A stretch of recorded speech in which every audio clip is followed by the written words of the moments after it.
Perfect. Perfect. Perfect. Perfect.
Perfect. Perfect.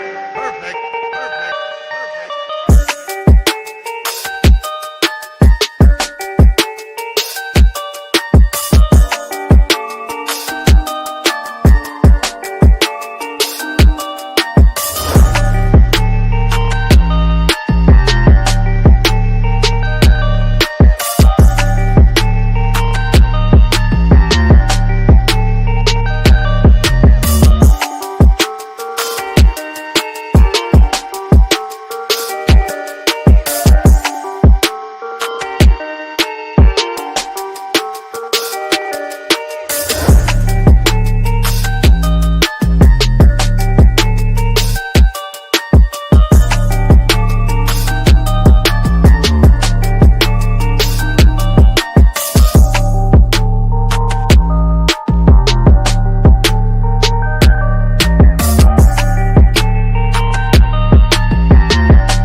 Hey, yo, what's going on, everybody? It is Wednesday night, 9 p.m., and it's your boys, Mike and Mish, with the Mike and Mish Show. What's going on, Mikey?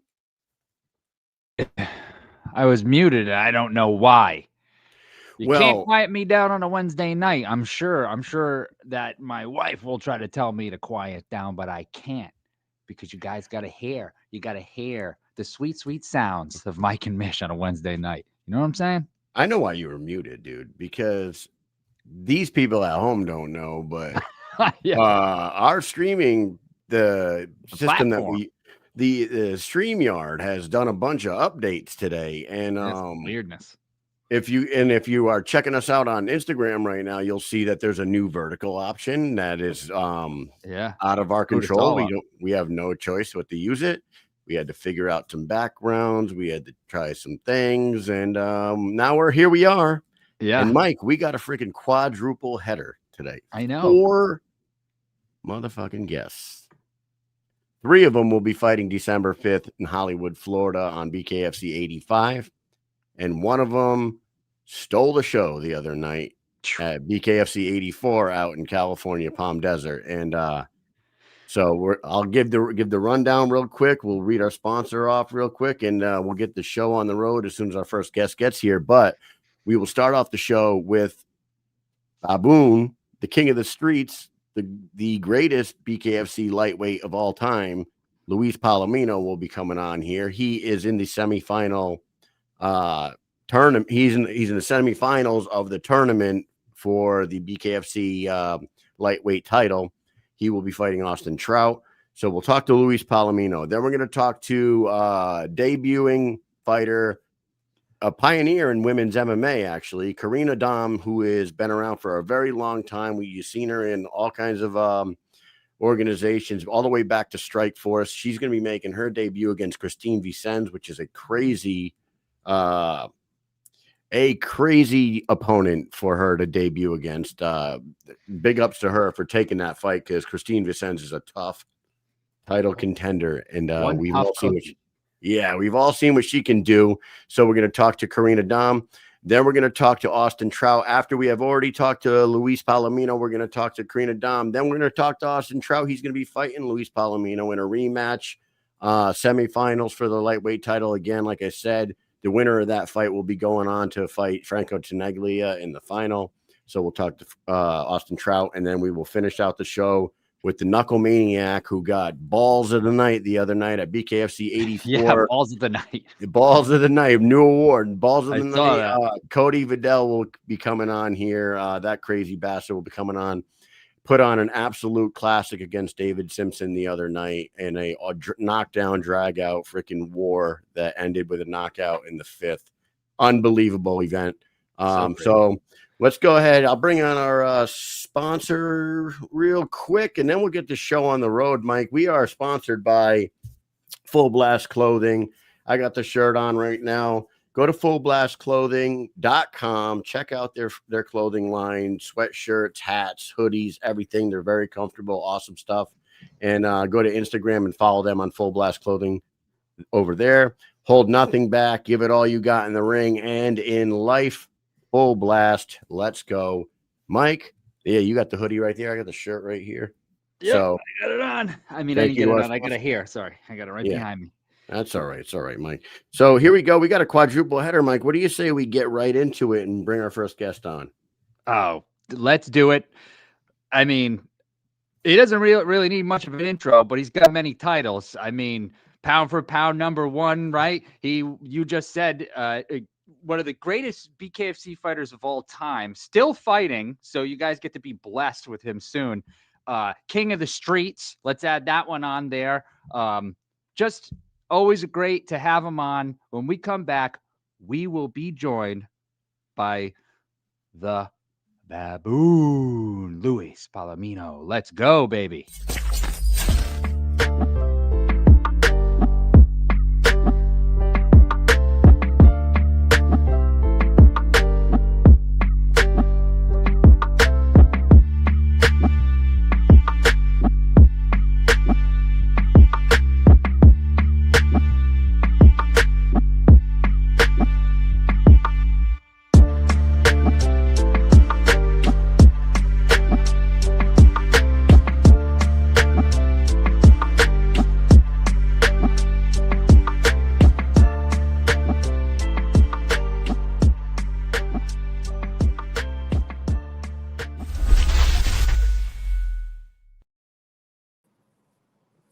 There he is. There he is. Luis Palomino, welcome back to the Mike and Mish show. It's been too Yes. damn long. Yes, Too it's been a damn little, long. it's been a little too long. What's up, guys? How you guys doing? Oh, Good, always man. good. Good. Oh, Nice to look see at you. that freaking wall.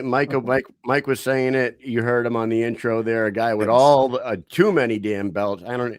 Is there ever too many? But look at that freaking wall behind you. And you Nice. collected one the last time we saw you in the BKFC squared circle with the King of the Streets. And we are so happy to have you back, man. And you get a chance to go back and recapture your lightweight title that you never lost. Yeah, definitely. Sounds great to me, man. Now, now, before we get into that, man, you fought Austin Trout once before. Austin Trout looked incredible his second time around in the BKFC squared circle. He fought Diego Sanchez that first time. He downloaded enough information to fix a few things and do what he had to do to get a win over a legend like yourself. But in the meantime, since that last fight, you have took a glove boxing fight. Like you stepped into his realm. You Yes. did your thing over there, came back, captured the King of the Streets, and you're right back into it.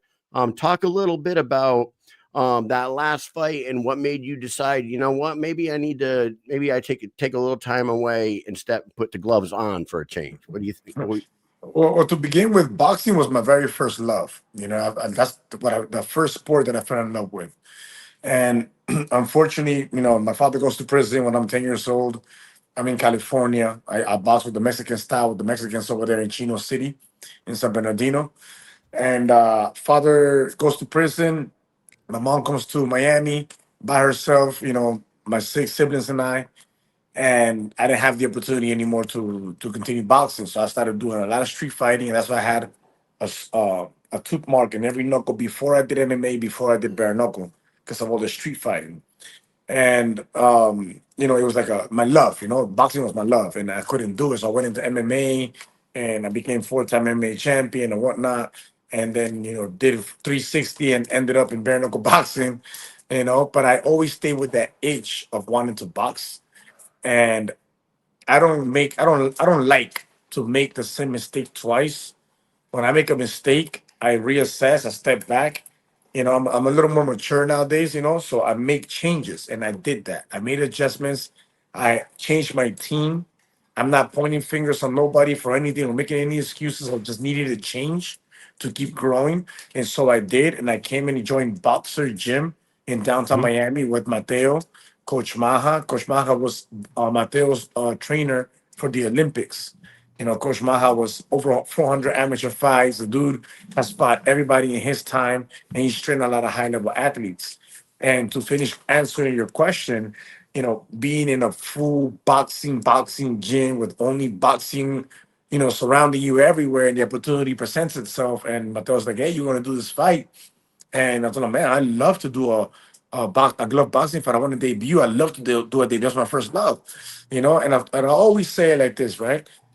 As long as I have the blessing of BKFC, David Feldman, and we can do this, in good faith. Let's do it." And we had a little conversation, and Mateo said, "Look, this is only going to be an exhibition. Um, little did I know the exhibition was going to be with a five-time former world title challenger, Gabriel Rosado. I don't know who this guy was. They called him the Puerto Rican Rocky Balboa. You know what I mean? Like, So, jeez. yeah. So you were in for a night. Yes, and things happen. It's an exhibition. And I'm looking at this dude, just like the way that I saw my third MMA fight when I fought Jeremy Stevens. Jeremy Stevens ended up fighting in UFC at 185 pounds, and I'm looking at Jeremy Stevens. I had no idea what weight cutting was back then. Fighting 170. And I'm looking at this dude, I'm like, man, he looks a lot bigger than yesterday. Yesterday he didn't look that big. I didn't know there was such a thing as cutting weight. And I'm looking at this guy, and I'm like, "Wait, this guy is not." We agreed to fight at 175. Like, I can barely even make 175.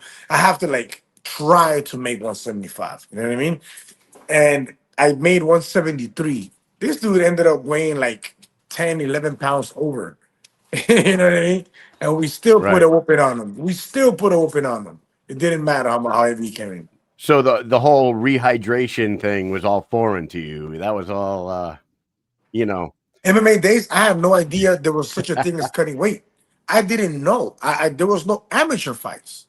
Yeah, that's We're crazy. talking about 20 years back. Like I had no amateur fights. I had no idea that people did such a thing as cutting weight, and I didn't weigh 170.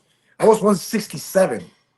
You know, Yeah. and okay, I'm fighting almost 70. I guess I had no idea there was such a thing as weight cutting until my my third professional MMA fight. Do you like weight cutting? Do you think it should be a thing, or do you think they should clamp down on it a little more than they have? Because they have come out with some things over the years, rehydration clause, and there's certain things that they don't like. IVs, right? So they cut out a couple of things, but like, do you think it should stay, or do you think they should outlaw it a little more?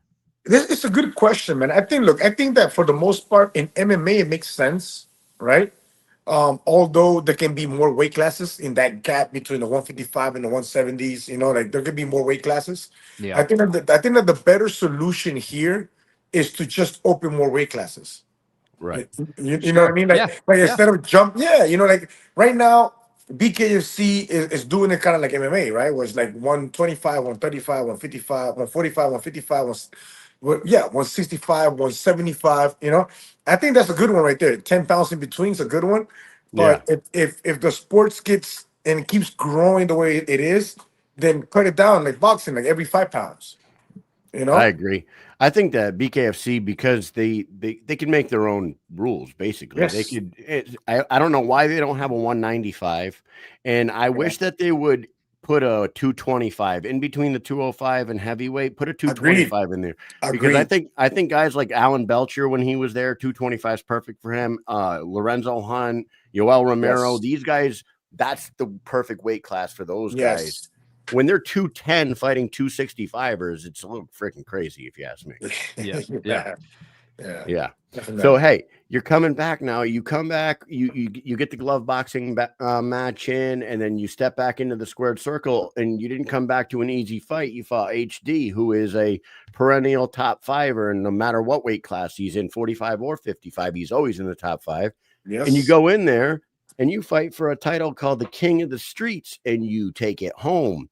I think it is extremely coincidental that the guy who is waiting for the winner of this in the title fight of this lightweight tournament is Franco, King of the Streets, Tenaglia. What do you Yeah. think about that? It's meant to be, man. It's definitely meant to be. I think it's written on stone that we're supposed to be facing each other. It's gonna happen. Look, like I mentioned, I don't make the same mistake twice. I'm not here to talk, and you already know I'm not a big talker. I think that in the first round with in the first fight with Trout, I did a little too much talking. Not my style.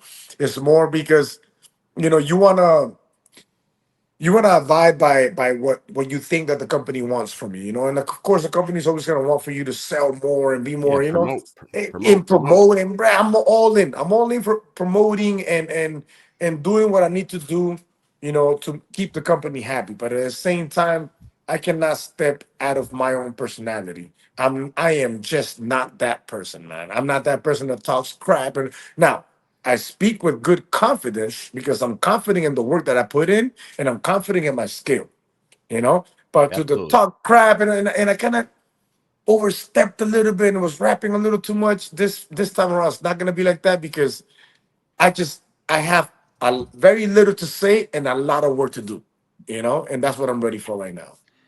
I mean, the reality is not everybody is a Lorenzo Hunt or a Mike Perry. Yeah, You know what I mean? definitely. You put those guys in front of a microphone and they could sell ketchup ketchup Yeah. popsicle to a woman in white gloves. You know what I mean? Yes. Like they could sell water to a well. Those guys are fucking made for it. But some guys just talk with their hands and with their performance in the ring, and that has definitely always been you.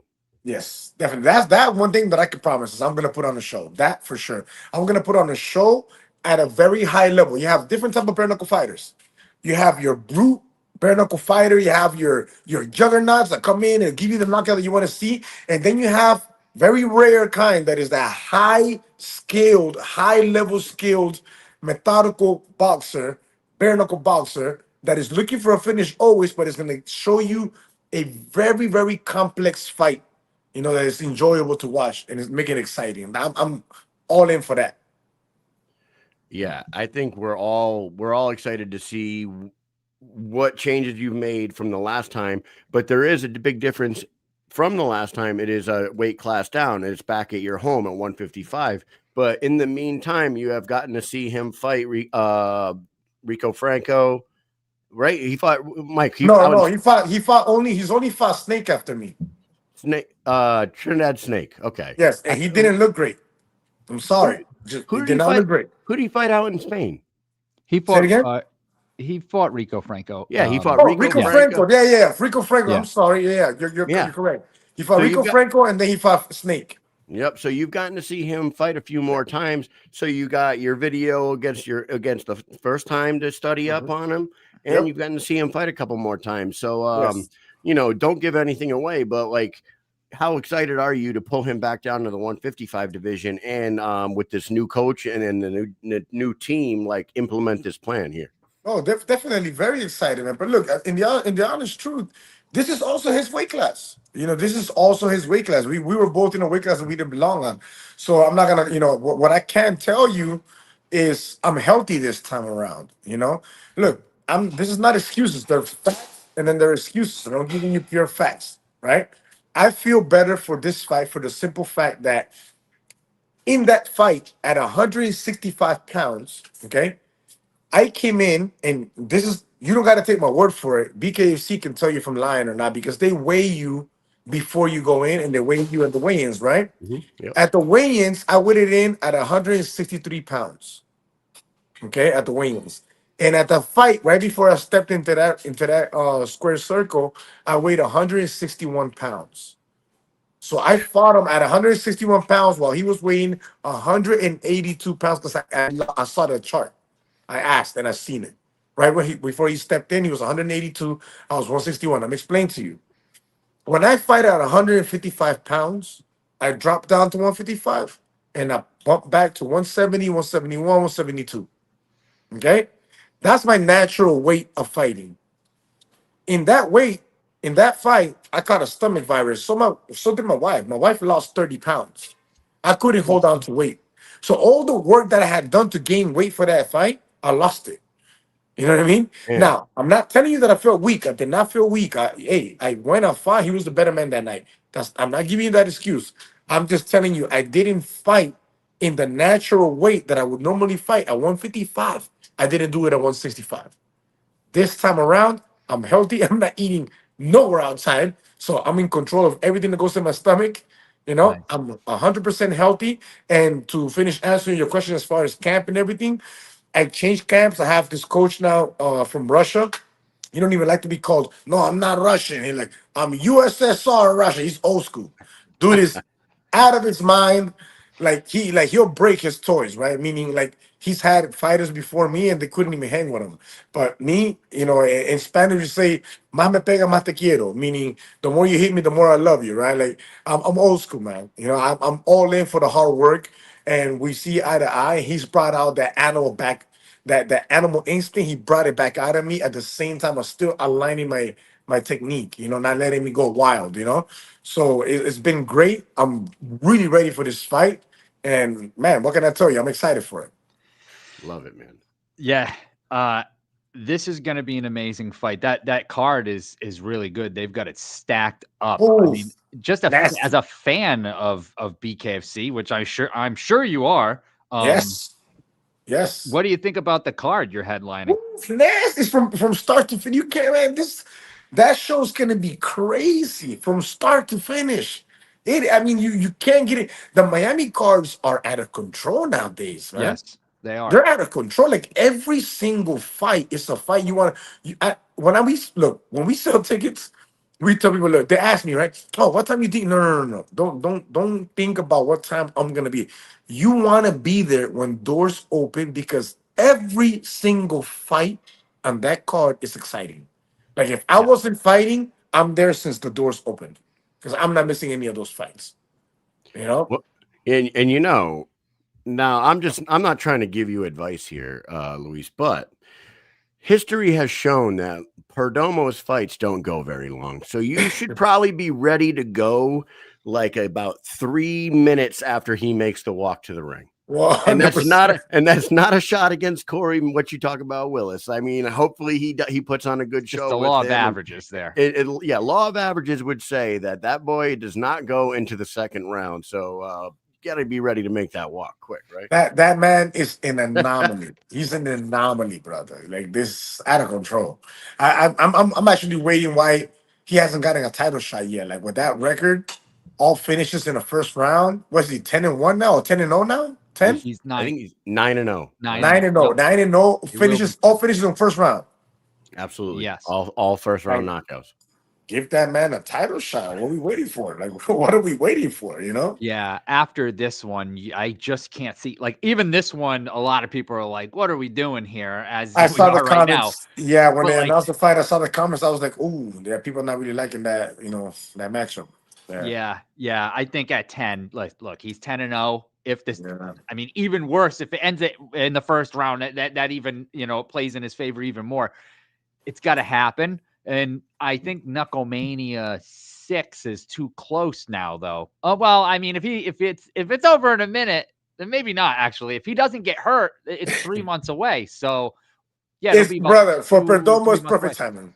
For Yeah, really. It would be. It's perfect It would timing. actually be perfect timing because I don't think Ben's doesn't have anything that we know about right now. Yeah. So Right. yeah, that could Especially be after perfect. his last fight, he was like hanging over the ropes, pointing at Big Ben, and Big Ben Yeah. saying stuff back to him. We Yep. thought that that had to be the next one, but no, they're gonna see if he gets to 10-0, and then probably ink that thing for sure. Yeah. Yep.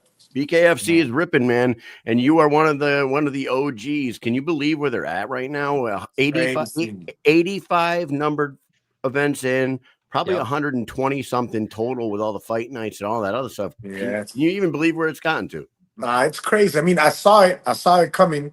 I saw it in the whole thing with Connor coming in. Man, you know that I have to find the video, but I had an interview way before Connor came into the company, and I said, man, you imagine a person like Connor comes in and starts to just because he in that time he wanted to be part owner of UFC, and they weren't giving him that opportunity, and Right. that's when I started saying, man, you imagine he comes over here and he makes a deal with Dave, and like boom, you know what I mean? And It's now great. it's like. And you know what? The first event for Connor to show up to, BKFC 41, was like the perfect one for him to go to because they had that thing stacked to the rafters with people. Yep. They had like Chael Sonnen was there as a guest analyst. Yeah. Mike Perry was fighting Luke Rockhold. Eddie Alvarez against Mendez. It was just the perfect one. Yes. And he fell in love and bought in. It was great. Yeah, dude. Mike and I are not going to be able to get down there for this one. We wish we did because we've been to so many of yours live. I know. But this time it didn't line up too. Yeah, I love Hollywood Hard Rock. That is basically BKFC's second home for sure. Yes. So unfortunately, we're not going to see it, but best of luck to you for sure. But before we wrap up this interview, how's your son doing? We know that he's in the Army, just like the two of us, and he's doing really well. He was quick. I think he was really quick to make NCO, right? He was sergeant. Yeah, he's a sergeant in less than 3 years, 2.5 years. Yeah. And thank God, in the beginning, he was over there in Israel when everything was going on. And that had me over here losing hair, I was like, man, it was tough, But thank God now, because of his position, and now he's training the people behind him. Yeah. Now he's in Texas. So he's in El Paso, Texas. Okay. Yeah, so it's a lot better now. What is his MOS, his job there? Do you know the number alphanumeric code or not? I'm not. Yeah, I don't want to say the wrong thing. And for the most part, I can't say certain things from what he told me. Yeah. No, but you got to be one proud dad for sure. Yeah, I know how 100%. happy my dad was because when I joined the Army, my dad was like sick and tired of my ass, and he was like, "You got two options. You could either join a service or get the fuck out of here." And I joined the Army 24 years ago, almost 25 years ago, and it was the greatest decision I ever made in my life. I owe my whole my whole life to it. My wife, my kids, my houses, Yes. my like shit like that. I wouldn't have any of this if I didn't Yep. join the military. And I feel like Mike's in the same boat as me. Oh yeah. I mean, yeah. if you play your cards right and you take advantage of everything that the Army has to offer, I mean, you can do really anything. And it's, because I know when my brother joined first and his recruiter tried to recruit me, and I looked at him like he was crazy. I was like, don't even try, man. Like, I'm not going to join. I'm not stupid. I'm not going to do that, ruin my life. I'm going to go in for a few years and get killed or get out and have nothing to show. That's what I thought when I was a stubborn young kid. That's exactly what I thought. Man, I got in and took advantage of everything, and it totally different. I have a career. I've been in for 17 years. Like I could never imagine that. Like, so he's doing the right thing, Yeah, thanks to my older brother Pedro, he's also served, and he made a very good career out of it. He's well off. He's done really good from there. And thanks to him, my ex-wife and I, we had a tug of war with my son. And she was messing his head up. And it came to the point where I wanted to be good dad, but at the same time, he's already a teenager, and he started to like get around the wrong crowds. And I'm like, so I had to make a choice. Either I'm, the cool dad, or I'm the dad that he needs right now, Yep.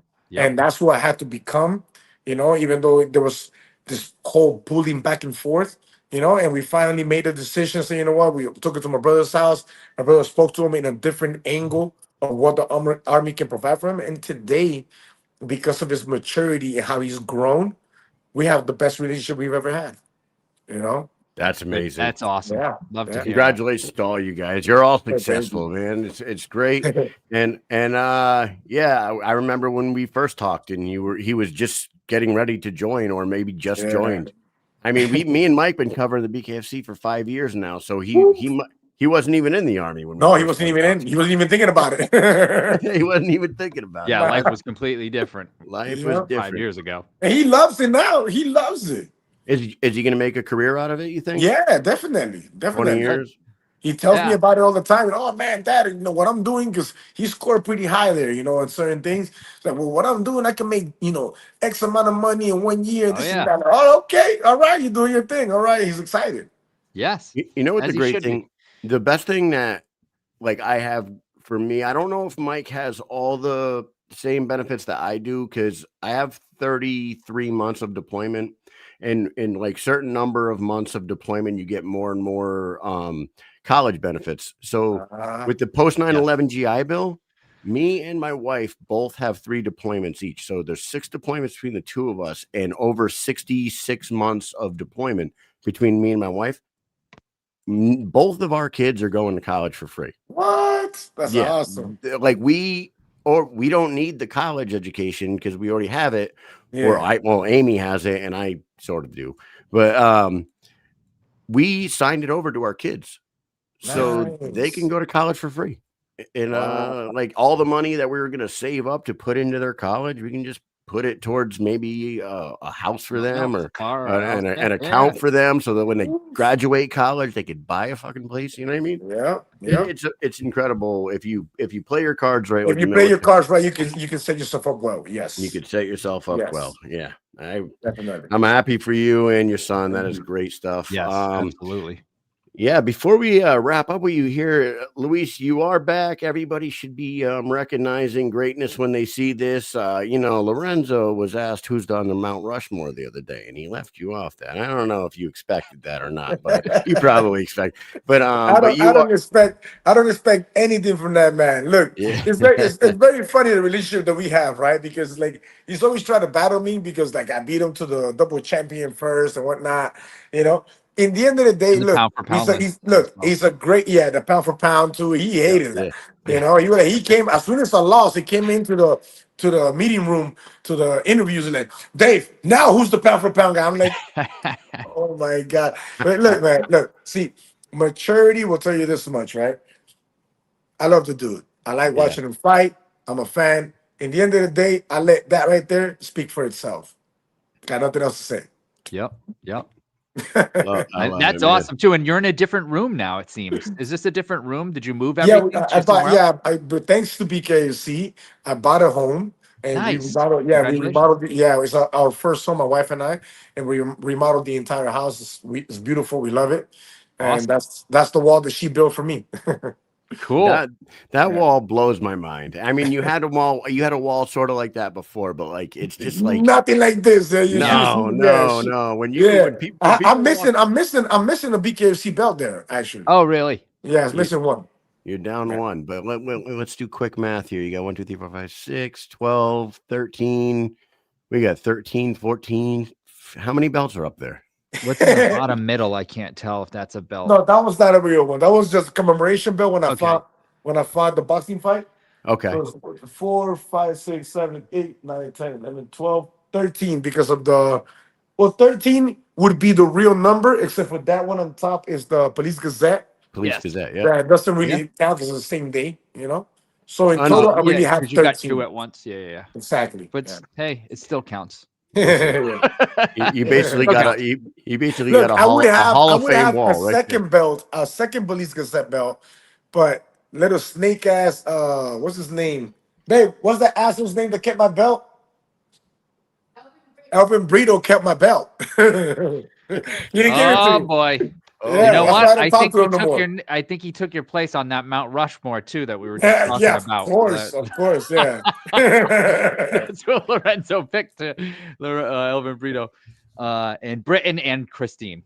So, but all, yeah, man, all it's the names awesome. we That expect. wall is fantastic. I love it. Thank you. Listen, Luis, when did you fight for it had to be about a year ago that you fought that boxing match, right? That was about a year ago. Yeah, about a year ago. Yeah. And then you came back earlier this year for the King of the Street. So it's Yes. been a minute. So it's always good to have you back in there, and especially don't miss the walkouts. Your walkouts at Hollywood are always the best. Any final words for those who are going to be paying attention December 5th for the semifinal lightweight tournament fight? Go ahead. Yeah, the only thing that I can say is for the lightweight division, stay tuned. We all heard in the Champions Summit. I don't know if you guys remember the Champions Summit Mhm. when David Feldman and Conor McGregor were talking about, that it's a big ask of the company, but that for the person that makes the first 10 title defenses, there would be something around like the $3 million gift. I don't know exactly how it was, but something like that. Yeah, it was. Yeah, I know what you're talking about. I do. All right. It's a big ask, but Yeah. it's 10 world title defenses. No one is closer than I am. What I'm looking for is this. At 155 pounds undefeated, I was 8-0. Now I'm 9-0 with 6 world title defenses. King of the Streets, I defended a belt against a number 1 contender. That should be my 7th world title defense. Fighting a Trout, a former WBA world champion, should be my 8th defense after beating him.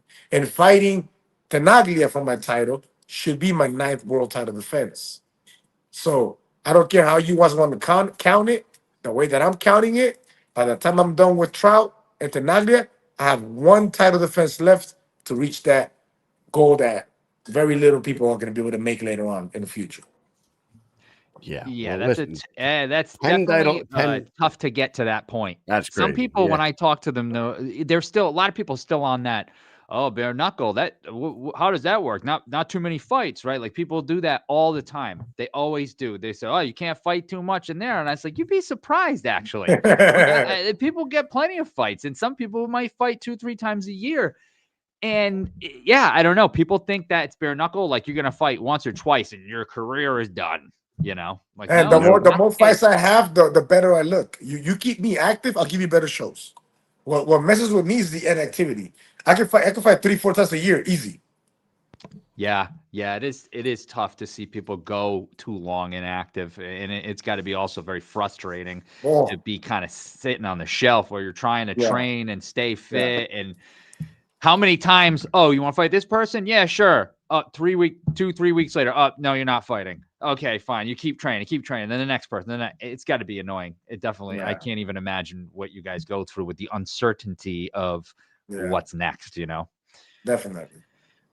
But especially with the how frequent they're having these events now. You would think that you'd be Yeah, getting more shots at getting fights, but I mean, look, brother. Look, there are people that are in their prime and people that are very young. At my age, I'm not complaining about how I feel. I'm very disciplined. I'm very yeah, disciplined. I know what to do to get ready for fights. I can give you a good 3 years of my life still doing this hardcore the way that I feel. Okay, I but believe it. but I can't have my time being wasted, man. Like, one fight a year. Thank God this year 2 fights bare minimum. But Yeah. I'm hoping next year we can do 3 fights.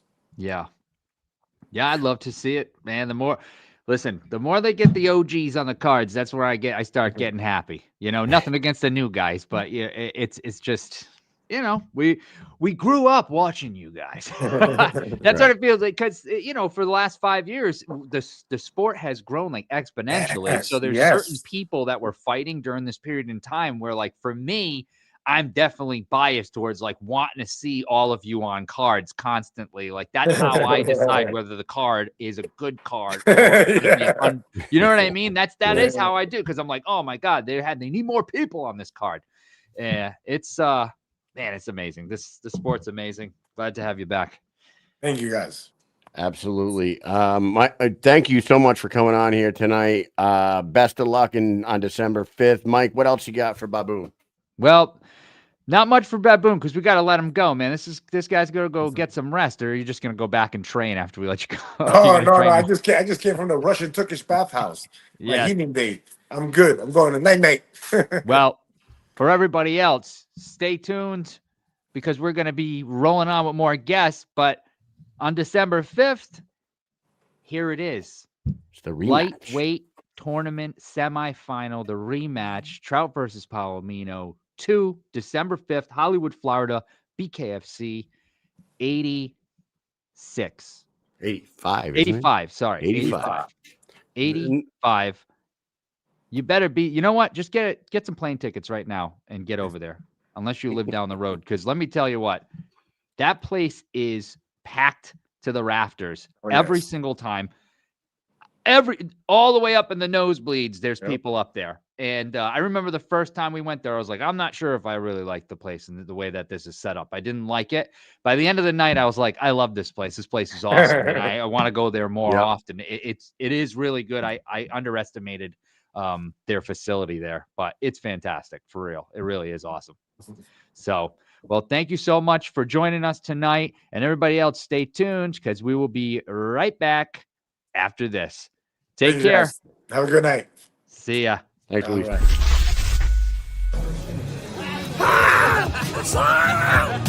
BKFC, Knuckle Maniac taking over LA. Let's go!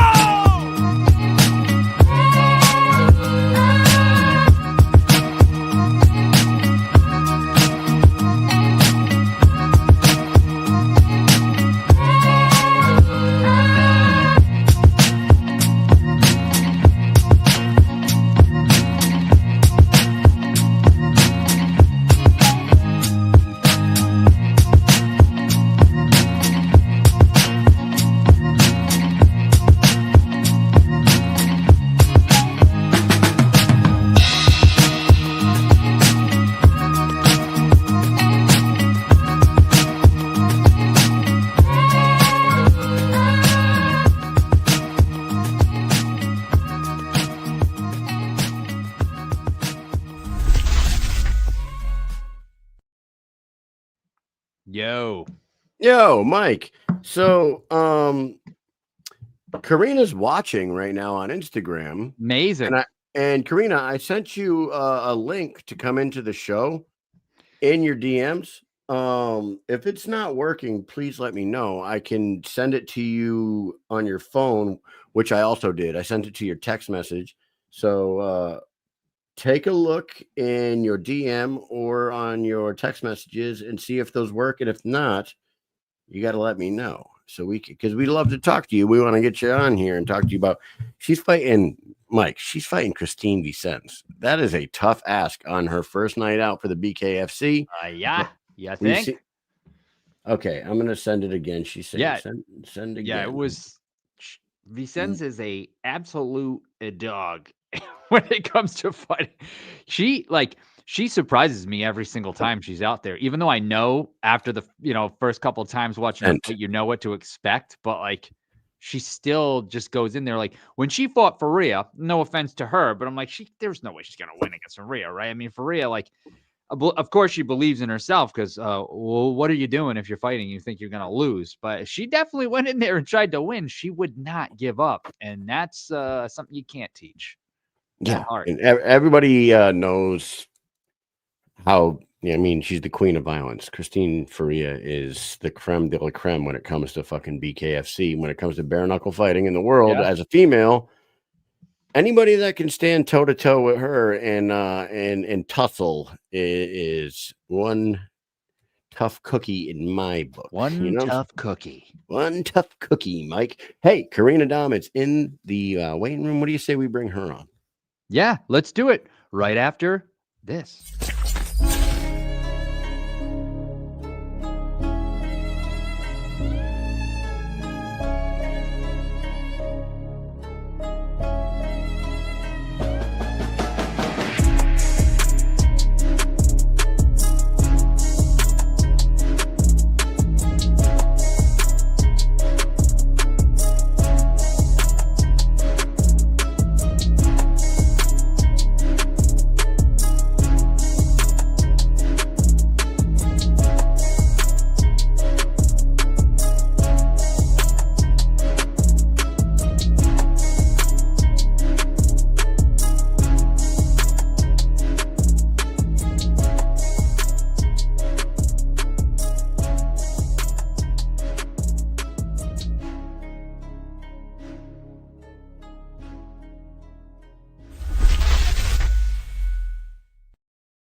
Hello, good evening. Welcome to the Mike and Mish show. How are you, Carina?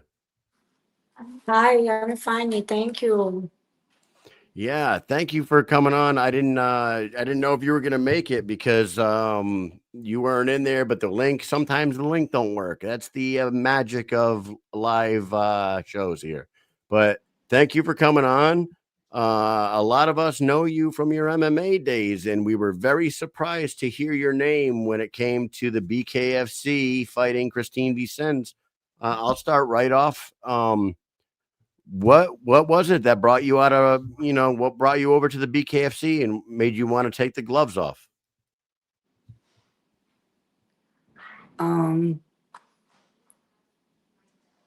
Christine has my belt, and Christine, there's I have her borrow. Christine Because Faria? this I'm coming forward. Okay. Say that again, please. Christine has my belt, and I want my belt. Really? Oh, okay. So you want Christine Faria's belt is what you want. Yes, And the path to her is through Christine Vicens, correct? yes, she skipped the belt, and I wanted this belt, and I take this belt because it is I want to fight in BKFC. I love this. And is it just is like another thing you want to add to your story, your career in combat sports? You just want another belt?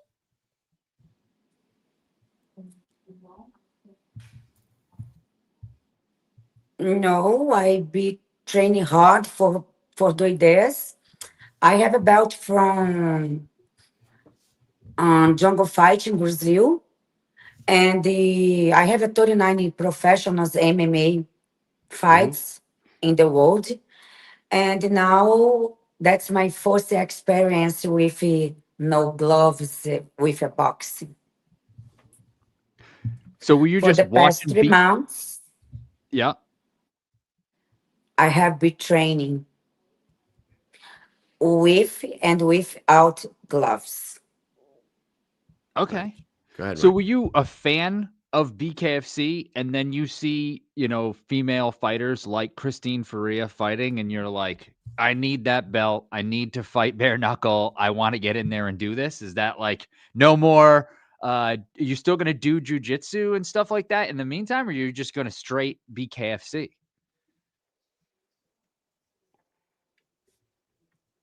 Yes, I still fight in jiu-jitsu. I train children. I have my gym here in Florida. I train children 3 years old up, and I teach them if they are be bully you, fight back. Nice. Absolutely. Would you say that jujitsu is the number one martial art to teach a young child?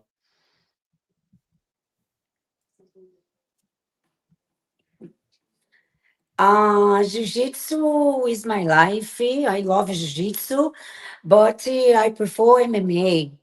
I love fighting MMA because I'm an aggressive person. Okay, so you prefer MMA. All right. Yeah, And your opponent, Christine Vicens, who you are fighting December 5th, what are your thoughts on your opponent?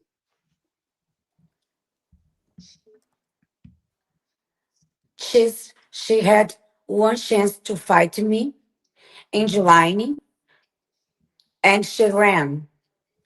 But this time she won't have nowhere to run.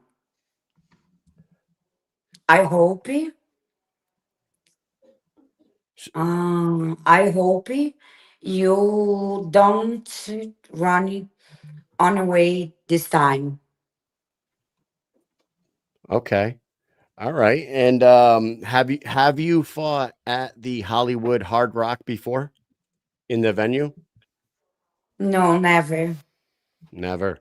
It is a good No. time and it is a huge event. Are you familiar with any of the other fighters on the card? Luis Palomino, Austin Trout, those guys? Yes, I train with Saba. I train with Zé Doido. He's did a great fight last Friday. And I know Sakara. He's fighting in Italy Oh, yep. last month. He has a belt now, yes. Hmm. I'm training America Top Team too in base martial arts and the final. And I'm excited for doing this. That's my first time in box. I Okay. Yeah, am yeah. I am Barbie of the rings. Well, we are excited to see you fight in this sport. We know that you've been in combat sports for many years and you've done it all, and you're very high level. Um, December 5th is going to be a big night for you, and if you get through Christine Vicens, a title fight would be what you want next, right? Yes, I have never ran away from combat. So we can For expect to see you going forward the whole fight. As soon as they say knuckle up, you're going forward and never retreating. Exactly. Okay. Well, I I can't wait fight because like a lion. yeah, I feel like Vicens is very similar. She has heart, you've probably seen her fights by now in preparation, and I feel like you two are going to be going at it pretty hard in that squared circle. It's going to be fantastic. I am completely focused on this fight. I will win.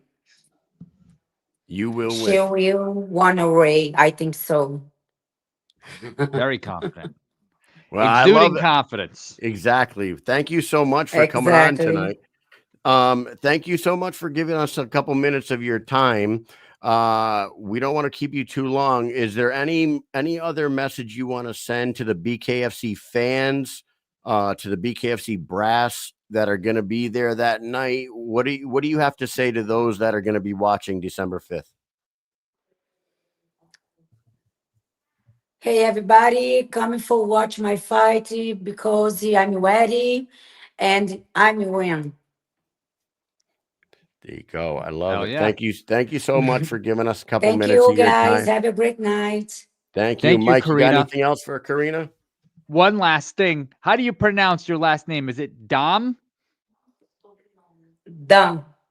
Dom. Awesome. Not So you damn. guys, Done. Not yes, Dan. Carina not Damm. damn, Dom. Don't get it wrong because she might give you one of these, okay? You don't get it wrong. Everybody make sure you're paying attention because Vicens versus Dom is going to be a damn good time. I can tell you that right now, December 5th. Be tuned in. Yes. Yes, be there or be square. Thank you so much for coming on. We really, really appreciate it. Wish we could be there to see your fight, but we will be watching it from home with all the other fans. Good luck, and hopefully we see you back in the squared circle for, years to come. And Thank take you care. so Have a great much. night. Great. Have a great night too. Good Bye, night. Thank you. guys. Bye. Everybody else, stay tuned. Austin Trout is next. Os.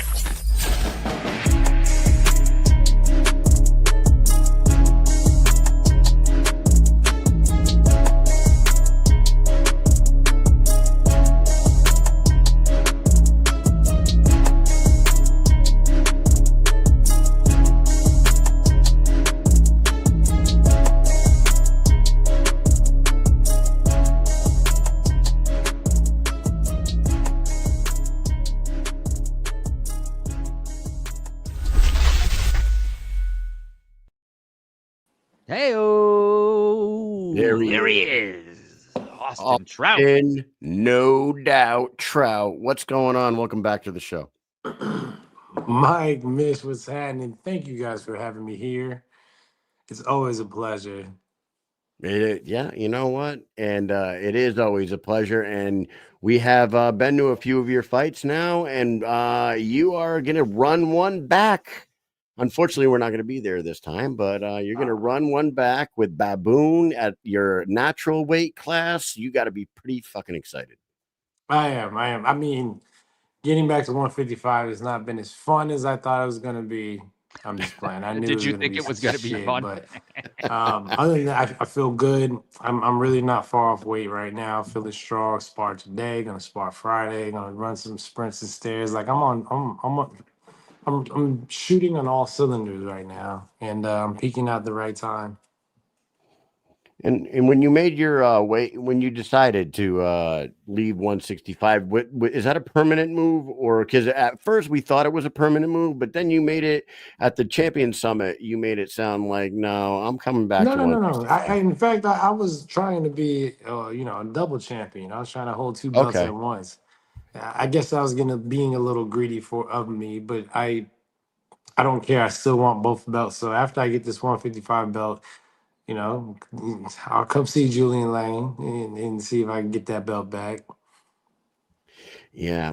Did they just not want you to hold up two divisions? Is that what it was? Because Yeah, in the and past they I had guess it Lorenzo. makes sense. Yeah. But it's just the timing of it. Like I could have after my arm healed, I could have came back and had a defense against Lane or Gogo. I could have done that, and then had the rematch with Palomino, at some time. But while I was still healing from my arm, they stripped it and gave it out to someone else. So I get it. I get I understand. They're trying to get as many champs as they can and get as many fights, championship fights as they can. And if I'm holding up a belt while being injured as well, I get it. I didn't Yeah. like it, but I get it.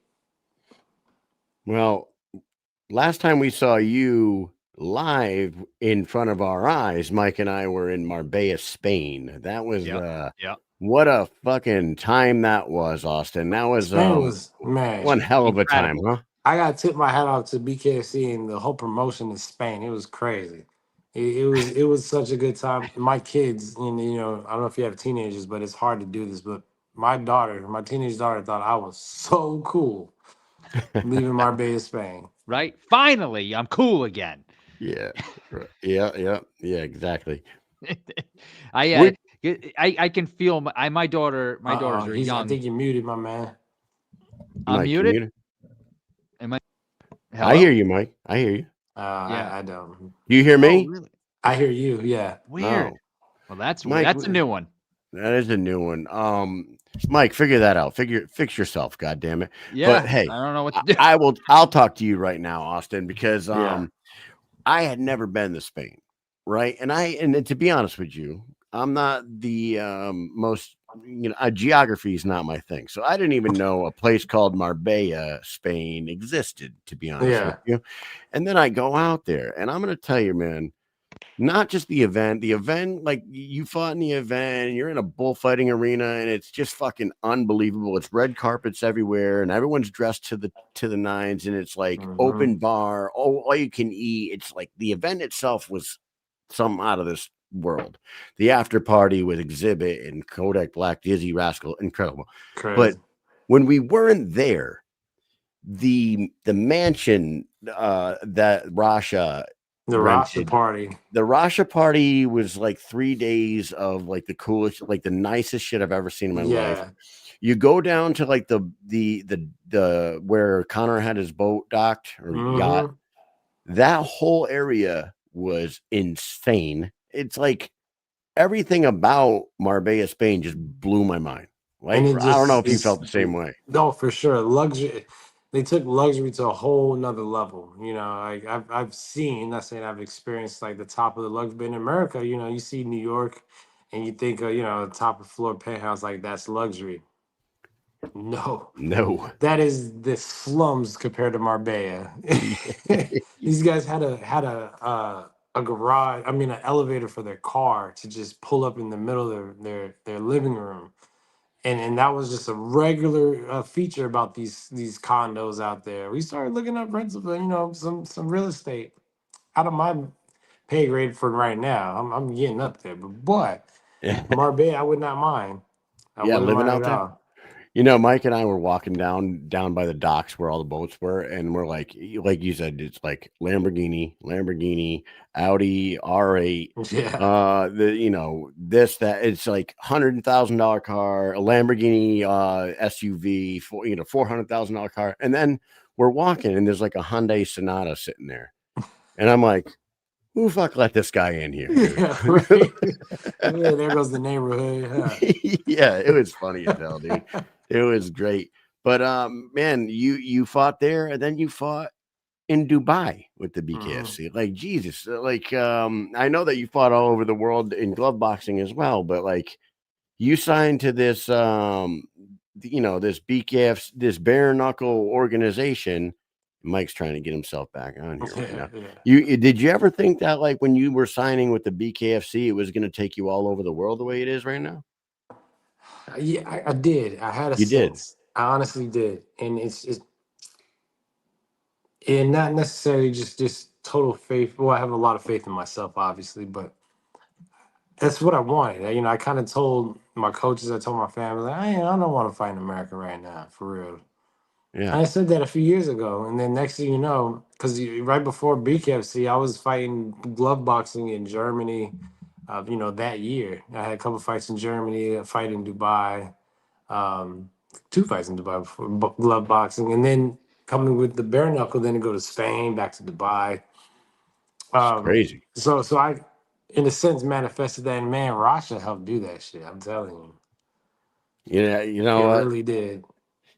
The Russia blows my mind every time, man. It's Jared's it's freaking crazy. I amazing. stand by it. I stand by. I've seen it happen. I've seen it work for me. I saw it work for my mother. Anybody that is open to it working, it works for them. People that are like, nah, this ain't gonna work. It don't work for them. And it's like whether you believe you can or can't, you're right. It's true. But that E- Rosh it's legit. Listen, and hold on, Mike. Mike, say something. Yes. Hello. Can you hear me? Austin, can you hear him?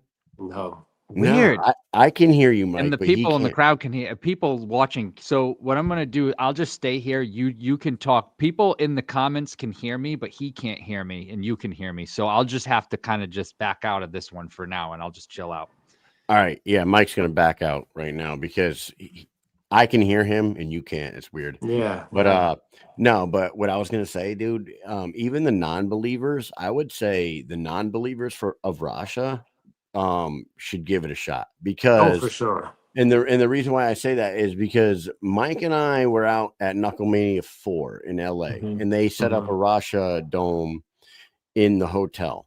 And we were in the hotel lobby, and the lady, and I always forget her name, but there's a lady, she has the red rim glasses, she's got like shorter hair, I don't know, you've probably seen her around. She I don't think she was in Marbella, but when Angela, they're at a, maybe, but we're sitting there and like we're in the lobby and she's talking about it, and like I'm sitting and she's like, "You don't believe me, do you?" I'm like, "I got to be honest with you. I feel like you guys are some snake oil salesmen. I like that. This has got to be some bullshit, right? Like, I'm a hard sell on this one." And she was like, "You're the best kind of person to get into the dome." She takes me and Mike and puts us in the 2 chairs in the dome, puts the headphones on us, and we're sitting in like those anti-gravity chairs with the heated blanket. And I'm like, it took me like a few minutes to relax in there. And then I only did 15 minutes of it. And like I was really starting to get into it, like 15 minutes in. And then it was over. And she's like, "What'd you guys think?" And we're like, I was the whole time I was thinking like, I was thinking about this show. I was like, I want things to start happening for this. The next day, like, so much shit happened for Mike and I, and it might have been just because we were in LA and we like got opportunities, but like we were out at the comedy club, and this guy came up to me and Mike. We're standing at the bar, and he was like, "Hey, you guys are Mike and Mish. I watch your podcast." And we're like, "Get the fuck out of here!" We're like, "Really? No, like, no way." And he's like, "I'm like, somebody tell you to come over here?" Because we were there with the Cali boys, and they were off somewhere else. And like, no, he's like, I think he had Bro Bible. I think his website is called Bro Bible. And he's like, "No, I run Bro Bible." He's like, "And I started watching BKFC and you guys are on the app. So I check your shit out. It's awesome." And like Mike and I were like, "What the fuck?" Then we go to the event and Mike's like having this conversation with these 2 older, nice people. And like he's having this like 10-minute long conversation with them, and then he calls me over. He's like, "Kyle, this is so and so," and they're like, "Do you guys ever go to the events in Vancouver?"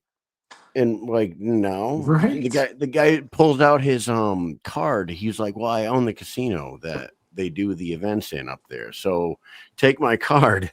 And if you guys ever come up to Vancouver, hit us up and we'll take care of you guys." And we're like, "What the fuck is going on here?" We're like, "Wow, thank you." And we walk away. Oh, man. Yeah. And Mike's like, hold on. I can't hear you now. You just stopped working. Okay. Back and hold on. I'm gonna go out and come back in. Come back in. Yeah. Because it must be me. I'll be right back. Yep. All right. Let's Hey, you hear me? Yeah. He's going out. I was thinking he got a text or something during the show, and it kind of probably messed him up. That does happen from time to time, and we can't fix it on the fly. I never encountered where everyone can hear, you can hear, the people can hear, but he can't hear. So I think something happened. He must have gotten a text or something. It tends to happen. That's the beauty of doing a live show. We're on the fly, man. This is what we do. Live show. Maybe Palomino was shooting him texts to fuck his interview up. Yep.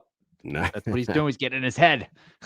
No, you heard what I was saying. Now he was talking about the Rasha and like, yes. Yeah, all those things happened. It was like just one after another, after another, it was crazy. And I kept thinking like, no, this is just our lives. It's just good luck, or we're just having a good time. But things just kept happening. And I'm like, come on, it has to be the Roger. Remember I kept calling it Roger. That's Roger. Roger.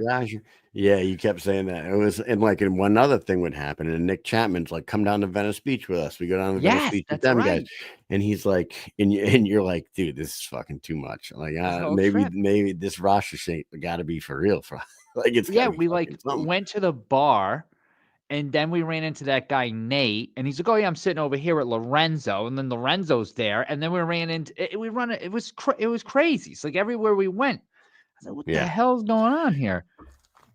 Shit was wild. Let's get Austin back on here. Wild.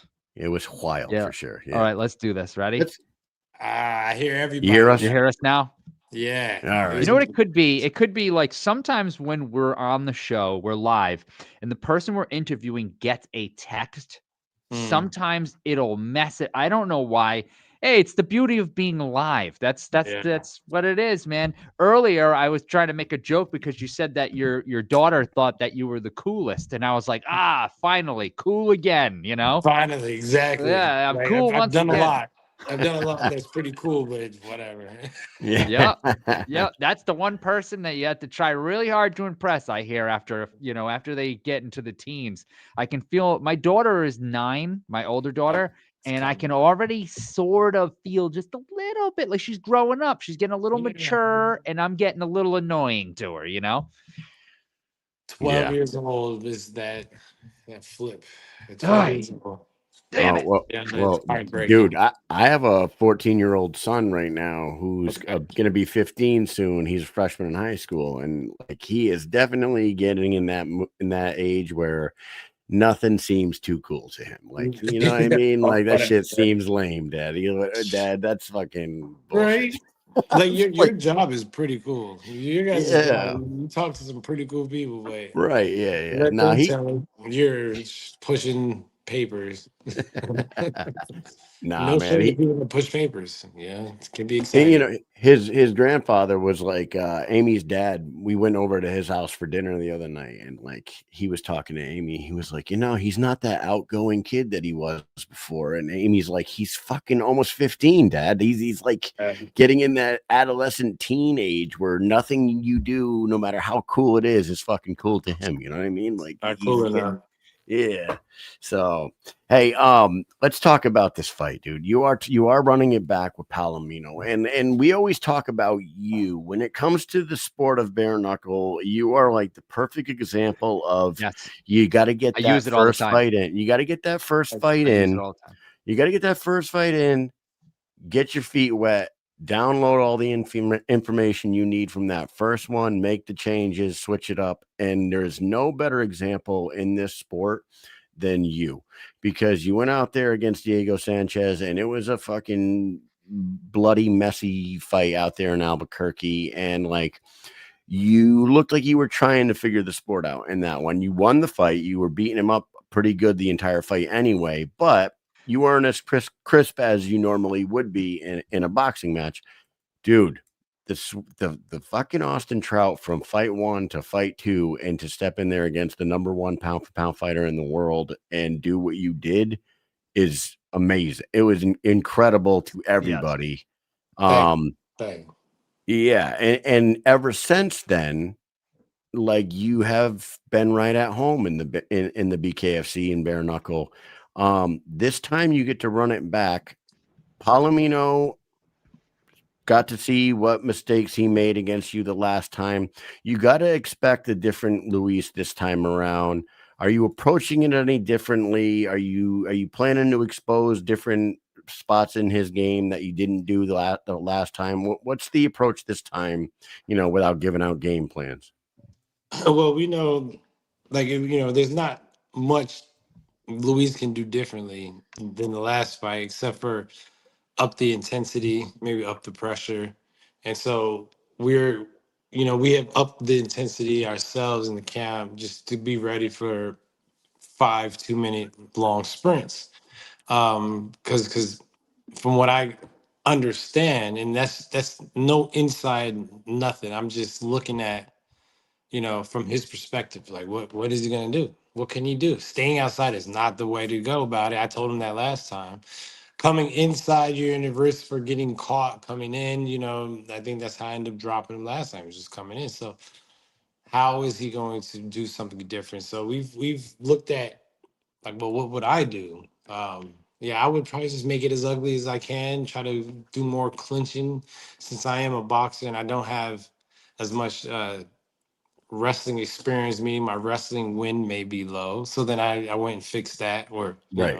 in the process of fixing that, working on my grappling, working on my Muay Thai kind of hand warfare, which I was doing anyway. But I was just focusing more this time. And yeah, honestly, I'm making sure that I'm ready for whatever Luis brings.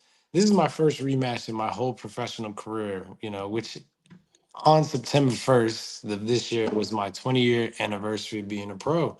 I Wow. didn't do nothing for it, but I do owe myself a party for that one. Um, Yeah.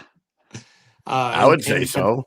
I've never had a rematch. Now this is going to be my 48th professional fight, too shy away from 50, and in my first rematch. The one thing Never, about me never is that ran I one back. never ran one back. I wanted to too. Wow. All his losses, I want to run it back. And he never gave me. Just every loss. Is there somebody at the top of the heap that you're like, if I get to choose one, this is the person that it would be? Yeah, it would probably be Canelo for sure. Yeah, right. That's the easy answer, I would say. That's Yeah. one that popped into my head too, but it's probably because I don't know many other people in the boxing world. You know, I know Right. some people, I don't know all the big names.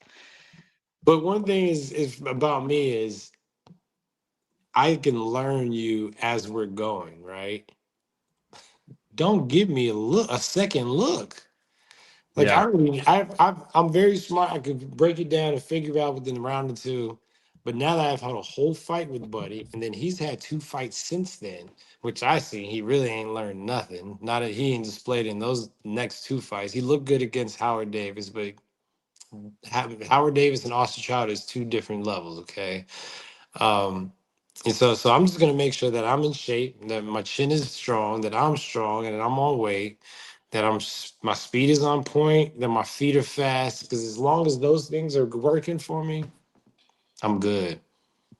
And you're doing it again in Hollywood too. Like the Yeah. second, you know, it's like it's the same exact situation as before.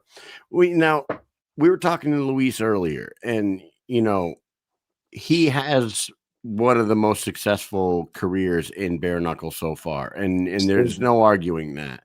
And when they talk about the goats of bare knuckle, it's only, you know, we only got a small window of He's definitely up there. He's right. definitely up So when you go out there, and if you go out there and you do the same thing again twice, and you move on to the final, and you face Franco Tenaglia, and you capture the 155, they're gonna have to start putting your name in that BKFC, that bare knuckle goat conversation, right? Because you are, I think so. I mean, even though it's only a 5 or 6 fight sample, the product is there, and you can't argue I've with had some good facts. names. I mean, bare knuckle wise, they all fought the best in the 65 division. And I have to just say, one of my greatest accomplishments in my career was going in my second fight, fighting the pound for pound undefeated 2-weight champion Mm-hmm. and taking one of his belts. That has definitely been one of my greatest. Like, I mean, I'm still very proud about that. And you know, Mhm. shout out to Luis Palomino for giving me the shot and for being so great. And you know, and shout out to him for trying to come back and recapture his greatness. You know what I'm saying? That just shows what kind of fighter he is. I have the utmost respect for him. But you know, this is my time. He did his thing. It's my time. I think December 5th is going to be a good retirement party for him. Wow. You gotta, like, Mike, you agree with that? Like, if you you do this and you go on, like, the conversation about who's the best that ever did it in the BKFC, like, you can't have that conversation without Austin Trout's name That's right. if you continue on the path that you've been on. You know what I mean? It's just facts are facts. Oh, it's absolutely a fact. It's a fact that doesn't even, yeah, it's not an opinion. My opinion becomes a fact because Yeah. Facts. Yeah, it that's right. definitely is what it is. And that's why we always use, like, when we're, you know, Kyle said earlier, when we try to have people understand what, you know, a boxer coming into BKFC is like, or even just fighting in BKFC for the first time, and we always use the example of you, because I had in my head, not that you're not, so I hope you don't take this the wrong way, but I think it's because I know who you are, or Mhm. knew who you were when you went in to fight, and I know where Diego was at. I'm like, this dude's gonna blow him out of the water in a minute. You know what I mean? And you guys were in much longer than I ever expected it to be. So at that point, after that fight, and then Palomino gets in, and I'm like thinking in my head, like, I don't know. I think he's got to fight another 1 or 2 people before he goes to the number 1 pound for pound fighter double champ, right? Like that's in my head. That's what I'm thinking. And then you go in there, and I saw it firsthand. I'm like, what the fuck just happened in that ring? Holy shit. Like it happened. It blew my mind, you know, and I'm not saying learning. I didn't think that you couldn't win the fight, but the way that you went in there and performed and won the fight, we were all like, geez, this is crazy. It's like you just said, you know what? Yeah, like you said, you were able to just download information, and it's kind of like, it's weird. It's like downloaded against the fighter, but you downloaded the game itself. You know what I mean? It's a little different because you're not fighting Diego Sanchez again. You're fighting somebody else, but it's just getting in there and soaking in BKFC and another game. And then I plan on once I master this, you know, I have a gym opening up, cheap plug. And we're gonna open and hold bare knuckle classes. We're gonna teach. Really, it's going to be like boxing classes with hand conditioning and some stand-up grappling, some Muay Thai stuff.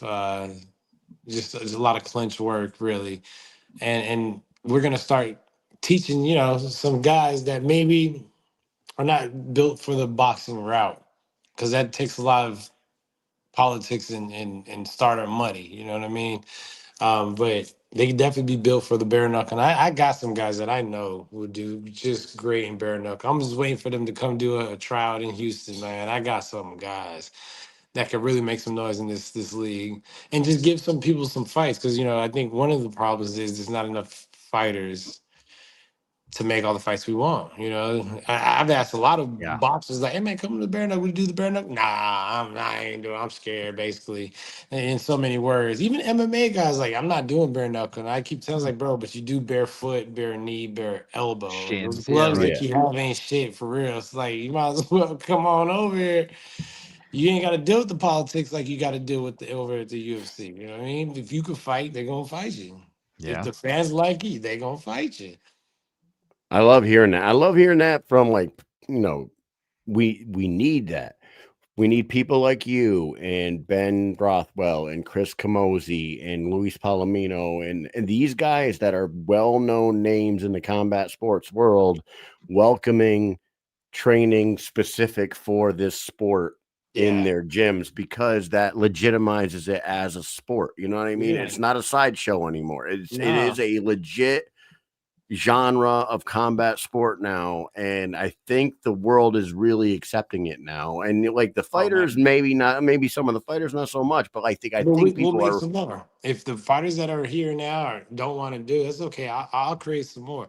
Eventually, I would love for this gym to be some sort of like fighter development camp. You know what I mean? Like, you send your fighters over here, I'll get them right.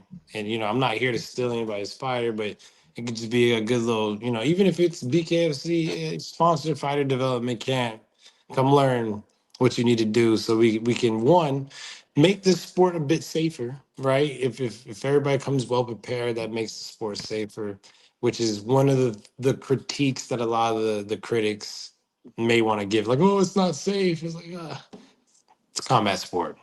No combat sport is safe. Inherently dangerous. Yes. Yeah, it's all dangerous. But if we can have more people that are mastered at it and kind of get down to the niche it is, it'll make the sport safer. It'll make it more accessible. People that learn more about the sport will want to watch the sport, even if they're not fighting. They're like, oh, I was learning some clinch work in my gym today. There's a fight tonight. Let's see if this guy can utilize what we were learning. So that's my goal. I don't have no talks with anybody about it. That's just what I see in my mind. And as you know, with the Russia technology that I got, since I see it in my mind, it's gonna probably happen. You know, I'm gonna manifest that organically. Hell yeah. I love it. Hey, we're gonna take a couple questions from the audience here, and the Mike, you want to go with the first one first? Yes, first one first. It's kind of similar to a question I asked you earlier, but with a little bit of a difference in the end here. If you can have so this comes from Swervo. Actually, let me bring it up on the screen. Swervo Cut says if he could have a rematch against any boxer But in the BKFC, who would it be? Probably Both the same way. Charlos, Hurd, Canelo, and Lara. Okay. Everybody lost to, I'll fight them in the bare knuckle with the quickness. Get them in there. I love that. I love that. The other question, earlier, the same person that's asking this question said and I will say he said you need to fight Bryce Henry, which I think is a crazy statement because Bryce Henry is making his way up right now. And if you were to go back to 165, I don't understand why you wouldn't go fight for the title that you never fucking lost anyway. But for the sake of entertaining Big Ben here, ask him if he wants to fight Bryce Henry and what he thinks. So everybody in BKFC in the fan world, we all see what Bryce Henry does. He's 6'5". He's got an 80-something inch reach. Yeah. He has been tearing his way up through the guys that they've been putting in front of him. And I think he has deserved himself a big name fight. Right now, I don't think making a fight between you and him would make sense because, like I said, if you were going to return to 165, you would be fighting for a title. I believe that wholeheartedly. But I will ask you this. What do you think about that young prospect, Bryce Henry, who has looked fucking pretty much unstoppable in the BKFC square circle? Bryce Henry is not going anywhere. He's going to be here, and I'm going to have to deal with him if I'm not going anywhere either.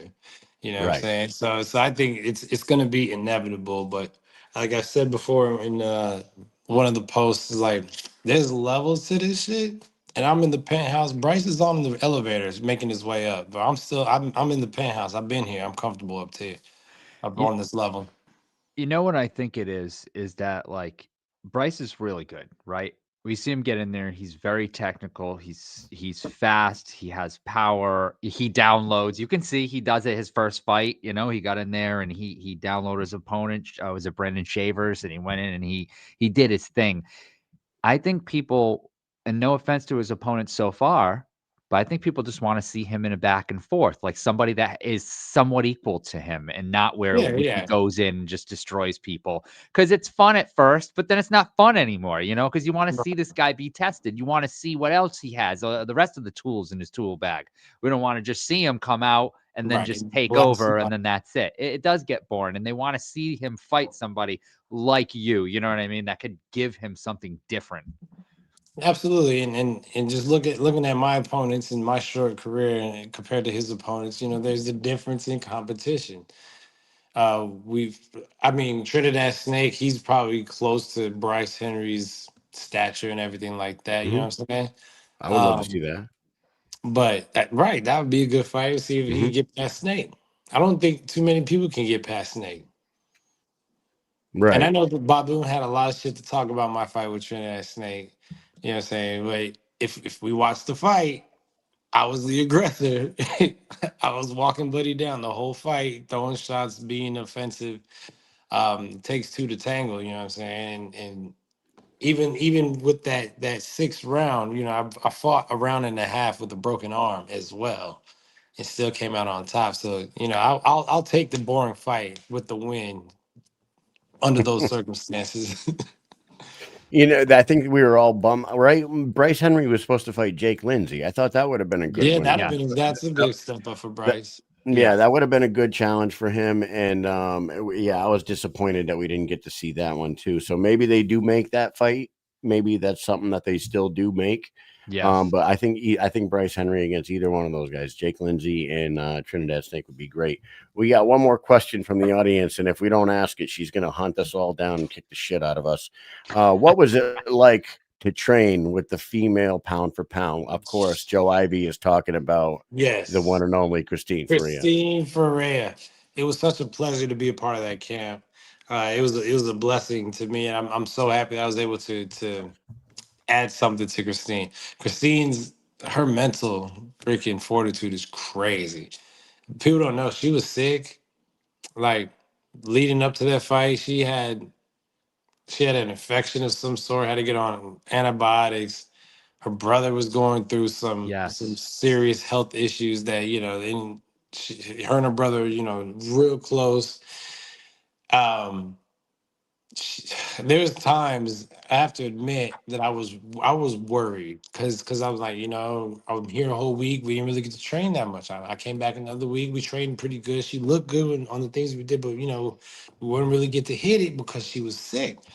And like right before, I think oh yeah, and she had to have an emergency flight to Jersey to get this, that, and the third for a medical. It was just, everything was going wrong for that cat. Yeah. And we did have a game plan, though. We had a game plan, and she listened very well in the corner, and that outcome was just crazy. Shout out to my girl Christine. Shout out to Jules Gray. Um, shit, it was it was a great night, and I'm glad her opponent is doing okay. I mean, had nothing but love for the Black Widow Borga. It just so happened that we ended up being on different sides of the fence, and you could tell the tension was crazy because then afterwards, it was like, oh, all right, we can be friends now. Dude, and that kill shot, Man, that was some sniper precision. It was unbelievable what she did in that fight because they were going back and forth and they back both and were forth. dropping each other. It was the biggest test that we had ever seen Christine Faria in, like, for real. Britain Hart went 5 rounds with her, but like Borga was causing some damage on her. You know what I mean? Like, so that first round they dropped each other. Christine dropped Borga first. Borga came back and dropped Christine kind of ugly, right? And then that second round, Christine kept walking into that right hand, and Borga, she kept throwing it. And I kept asking Christine, stop walking to your left, go to your right. And in the third round, it was better. Christine was moving to the right side. She was countering pretty good. She was catching with some got a cut up. And then I asked her, I said in the fourth round, I said, where is that overhand? Because we've been practicing that overhand. We saw that there's a home for the overhand. We practiced that thing over and over. And I was like, you ain't wow. thrown the overhand yet. Where's the overhand? I need at least 4 this round. And the first one she threw, Was the that one? was it. It was the one. The first one she threw. It was crazy. That snap heard around the world, man. And then for Borga to she's already training, you know what I'm saying? Like for her to Yeah. be right back already training like that, she's got more heart than a lot of men that I've trained with over my boxing career. Right. She's a beast too. Nobody can She's take a anything away. beast. Like, Absolutely. remember the shape that girl was in. Like, Yeah. she was a brick shit house for sure. She Like, was so strong and again, I was nervous. We knew Borg was a formidable opponent. We knew we had to be on our P's and Q's. She's just got the heart of a fucking lion. Shoot. I was so blessed to be part of that. Shout out to Christine for letting me in. Bring me back if you that's ever need me. incredible. I'm here. Whenever you need me, champ. The Rasha crew. I'm Rasta Yeah, crew. Yeah, that's Rasta incredible. strong. It really, I mean, imagine having the corner that she, like, that's it. For you guys to ask her to throw that, like, that it can land and like all she had to do was listen to her corner, and obviously that's a great fighter right there. Somebody that can, who did that honestly when we were out in Sturgis, Julian Lane Mm-hmm. in against Gogo in the first couple rounds of that fight. His corner were like yelling orders to him, and he wasn't really doing anything that they were saying. But as the fight went on, they would like yell out like a combination, and he Mm-hmm. would throw it. He would like immediately do exactly what they said. What they And say. I'm sitting there like right on a cooler ringside, and I'm like, this motherfucker hears every word that they're saying right now, and he's executing it. Executing. And he started dropping go-go, and I was like, wow, that was so impressive to me because it was loud there. And Yeah. like the And he's first couple still rounds, great. in the first couple rounds, he didn't do that, and then it was something clicked, and like you could absolutely tell that what they were saying was what was getting done in the ring, and it led to a victory for him. I was like, wow, that's crazy. So, you know what? There's different levels to this game, and there's certain traits that fighters need to have, and I think that's one of them for sure. You got to be coachable for sure. Oh, for sure. Yeah, dude. December 5th is going to be a huge night for you. You and Palomino on top of a stacked card. I cannot wait to watch this one. Mike and I won't be there live, unfortunately, this time, but I'm we'll gonna miss be you, man. watching. You're kind of good luck charm for me, bro. Well, I wish we can go to all of them, but unfortunately, we can't make it to this one. Right.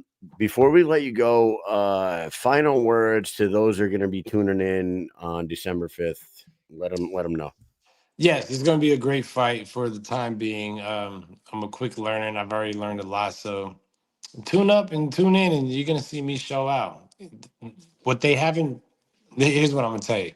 What they didn't factor in was the fact that I'm going to be at 155 pounds. That's my weight. That's the weight that I was champion of the world in. That's the way I fought and, really fought the hell out of Canelo at. I had to train as hard as I needed to make 165, which wasn't very hard. I'm training very hard because I got to make 155. So you're going to see a whole nother beast that could take it to a whole nother gear. And the 155-pound weight class will be put on notice come December 5th.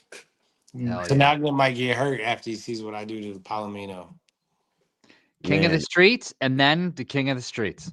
Yeah, and then I'll go be the king of violence after that. Yeah, you Yeah. get to. Yeah, you get to fight back Oh to no. back. What the hell just Oh, happened? He's well, gone. He just took. Hey, what an exit! What an exit that guy just made. I mean, come on. Anyway, Hopefully let's pops just. back in 1 second. I was gonna, I was gonna bring up a funny picture before he left, but as you know, let me do this while we wait for him to hopefully pop back in just for the goodbye. Here we go again. Palomino versus Trout 2 lightweight tournament semifinal. And what I was saying there is Trout is fighting, as we said earlier, to Palomino, who is BKFC king of the streets. And if he wins, he goes and he fights the king of the streets. So look at that. I Very, know, very, back to very back king of the streets for sure. coincidental. Yep. One way or another, there's going to be a lot of king of the streets fights going on. And what happens to the King of the Streets title? You know what I'm saying? What Yeah, I happens don't to know. that title? I don't know. I think we're all set with Austin. I don't know All if right. his phone died or something, Yes. but I was Well, just messaging him. Let's say thank you to Austin Trout. You're world class, and we can't wait to see you fight, Mike. We can go ahead and bring on the Knuckle Maniac. yes, yes, yes. Guys, you saw this the other night. Let's watch it right now, and then we'll be right back with Cody Vidal. Let's do it. Left hand from Vidal. Big right hand, and that drops David Simpson right on the button. Simpson's hurt. I don't know if he has it in to get up. He's dead time. That might be accurate. That's it. He's not moving. The count of 10, and a phenomenal win. Ladies and gentlemen, this fight comes to an end at 43 seconds into round number 5 with our referee in charge of the action, Jonathan Romero, reaching the count of 10, and your winner by way of KO, Cody, the Knuckle Maniac Vidal.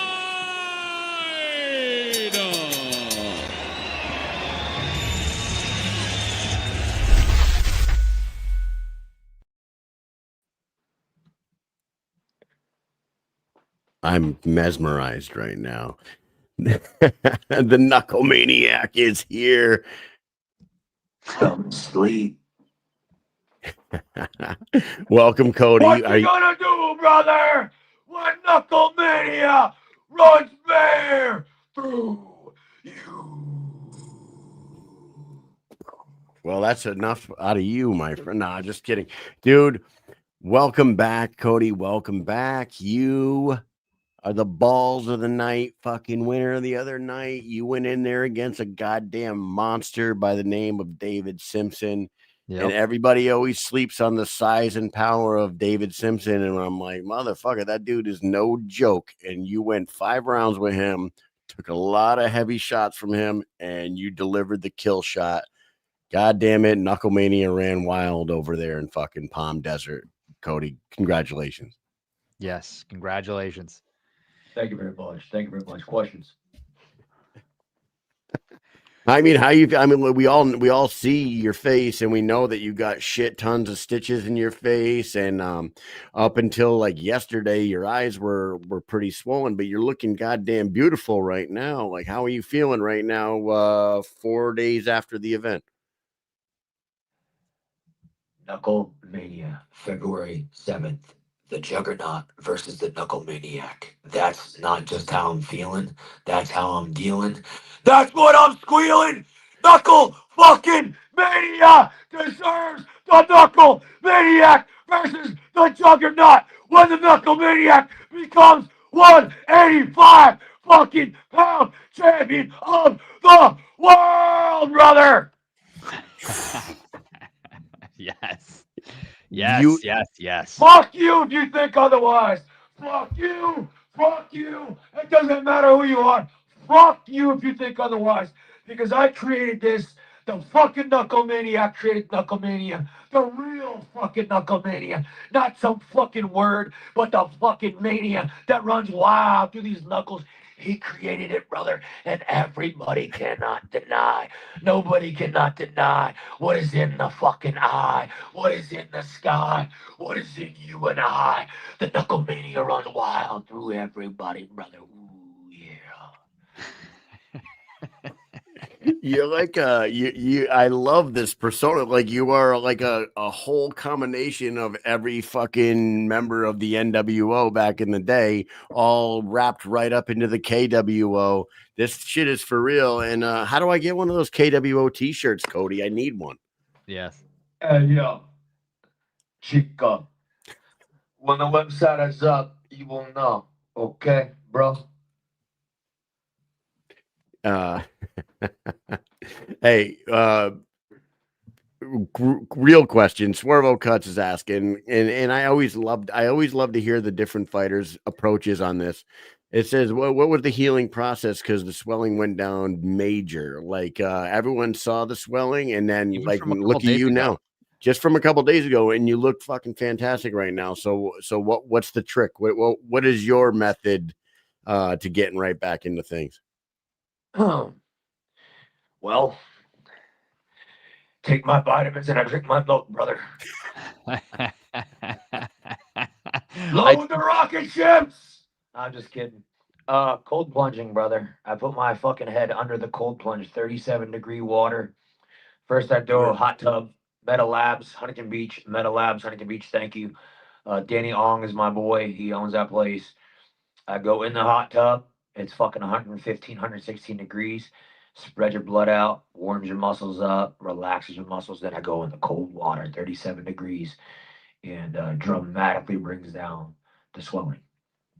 How? Because I did that. I went to a spa and did this one time, and it was like the person was like telling me to go in the hot tub for like 1 minute and then go in the cold plunge for like 15 Sounds like a seconds. heart attack. But I thought like the 15 or 20 seconds was like not long enough. I thought it was kind of dumb. And I do cold plunges. I don't go 37 degrees. Like 45 is where I put it at, but 37's nuts.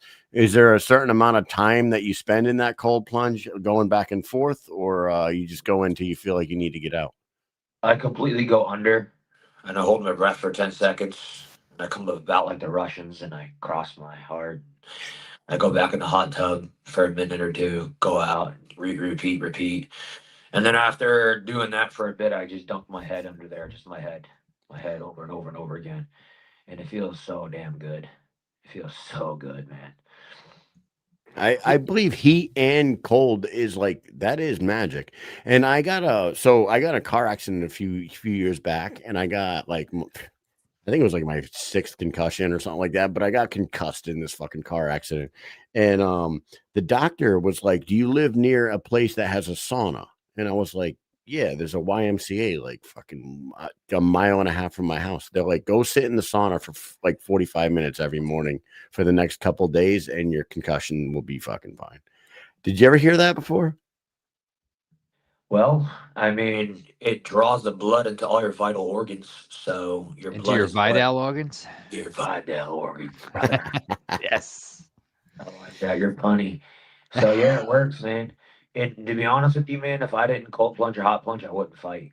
My body is like people see the Knuckle Maniac. They're like, man, he's athletic, he's crazy, yada yada yada. Yada. I had arthritis since I was a little kid, dude. Like I have bad arthritis and inflammation in my body. Yeah. The human body is an amazing thing. And Mike and I have been talking to you guys for for 5 years now. We've been doing this show.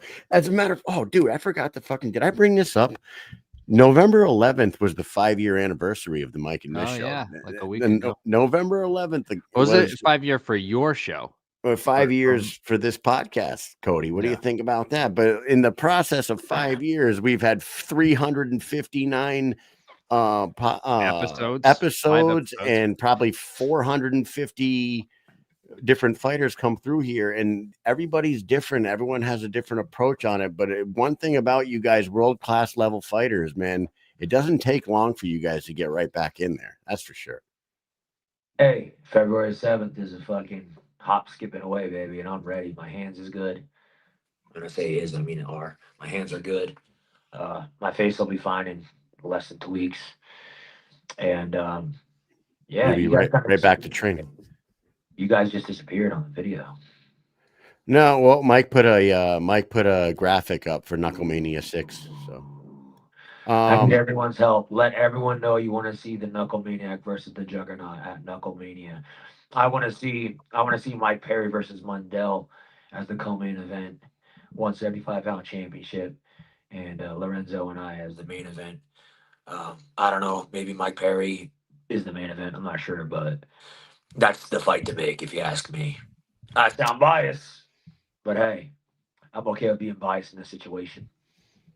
So I think we gotta definitely talk about that night against David Simpson and the absolute joy that was like running through fucking the owner of the company, David Feldman, on the sideline when that fight was going on. Like nobody can argue, like the biggest fan of this sport is the guy that brought it to the fucking world. And that guy goes nuts on the sideline, especially when a fight like yours is taking place a couple feet in front of him. He fucking loves it. And he loves you guys that pour it all out in the ring.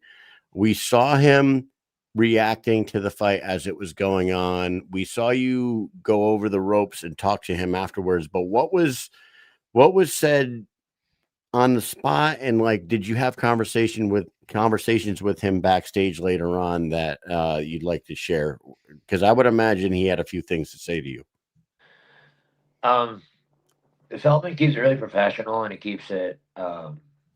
He does his best not to mix business with pleasure, and so a lot of the good words he said on the podcast about me. I would never even knew that he thought that about me. But he was like tearing up on the Bare Knuckle show talking about what I texted him. I texted him and I said, hearing you yell throw, throw, throw is like hearing the dad's voice that I never had in the crowd at my sporting events. Encouraging me, guiding me, giving me love. And it's so true, because if you watch my fights and you hear him yelling throw, what do? I respond. And I've always been very coachable. And so he and I kind of look alike a little bit. Like same height, same size, and from Pennsylvania, we both talk like this. But there's a bond there that I've created with him that it goes without saying. And it's just another one of my creations where it's like I'm a loud person, but there's a lot that I create on the inside that I don't speak about. And I've been creating this bond with him mysteriously. And it's just been a lot of hope and a lot of positive intention. And to hear him say like he wanted to cry because I said that, it's like he is a massive fan. He is a massive fan. He does care about us fighters. He does. Hmm. Oh, definitely. And the like my son was in the crowd. Okay, my son was in the crowd, and his birthday was the next day, and I was only winning that fight because my son was in the crowd. I had a lot of different motivational factors in that fight, and Dave, and I'll talk more about them, but sticking to Dave and my son, like my son's in the crowd, and then Dave's watching. He's the owner of the company. He's the visionary of this dream, and he's the biggest fan in the crowd. He really is, and he's the one I need to impress the most. So he's like Daddy Dave, you know, and to hear him screaming, and then when I jumped the ropes with no hands on the count of 8. And he was pointing at me, going, all fucking heart. And to see his son there smiling, Nate Shook, the matchmaker, blown away. Gabriel Yep. Rapaport, my manager behind him. Iman Williams, who won the first fight of the night, he was there. The security was pushing him back. Like, everyone was going crazy for me. And it was That like, security guy. Oh my I'm god. 37 years old, and I'm finally like being accepted for who I really am. And it was just beautiful because I didn't need to say anything. I just kept telling him, I love you guys. I love you guys. Thank you. I love you guys. And he said, we love your fucking heart. And that's what he said. So I was invited to the post fight press conference.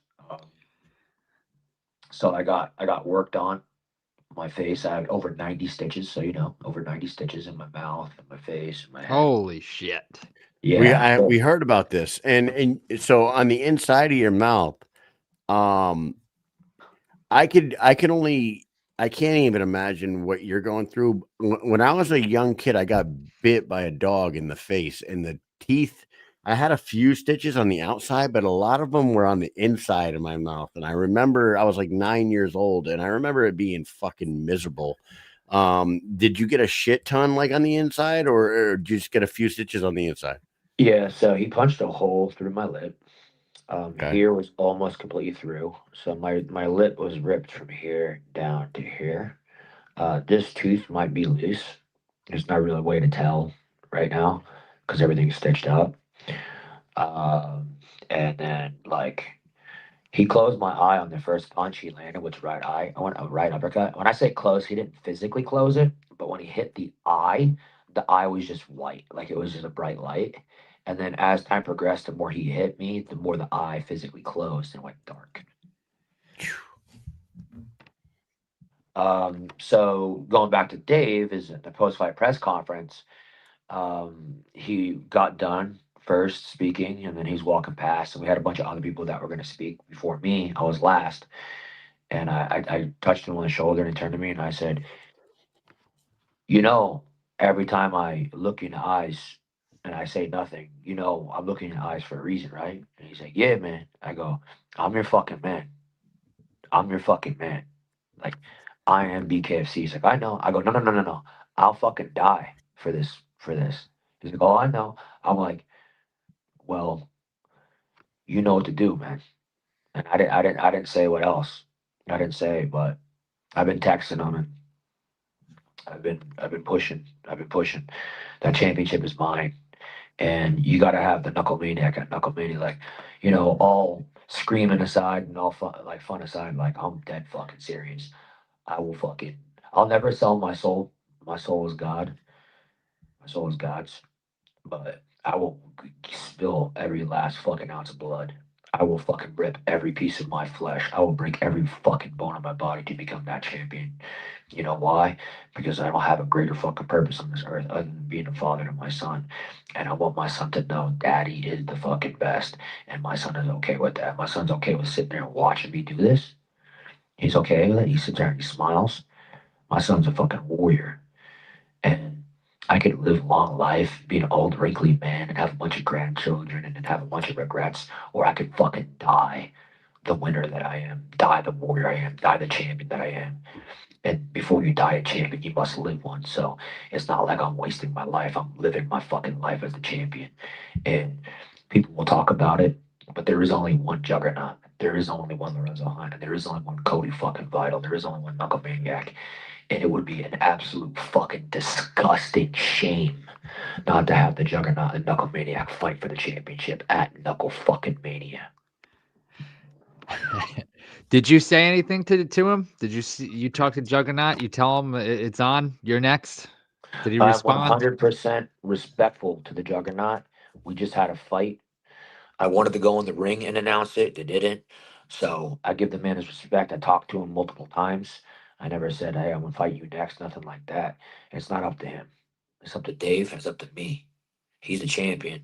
I'm the challenger. Dave's the owner. And I'm not going to sit there and disrespect him when he just won a fight. It's just that's just not who I am.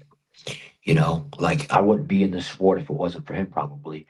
I followed him. I watched him. I loved his fighting abilities. I love his antics, you know. But at the same time, you know, like I'm a tough guy and all. My face is all busted up. The last thing I want to do is get in a fucking altercation. You know what I'm saying? Like, not that that was the main reason. That wasn't the main reason. If I got to fight, Yeah. if I got to fight, I'm gonna fight. Like, and I'm gonna win. But the point about it is like it was all 100% respect. So I love Lorenzo, and just because we're gonna fight, just because I'm gonna beat him, doesn't mean I'm gonna sit here and disrespect him. That's not who the fuck I am. He can talk all he wants about me, talk shit about me, but guess what? Anybody that talks about me, look at them. Look what happens to them. I love David Simpson. David Simpson said that the referee's gonna have to save my fucking life. Did you know this? David Simpson said that the referee was gonna have to save my life, and he said that I didn't believe in myself because of the hypnotherapy and whatnot.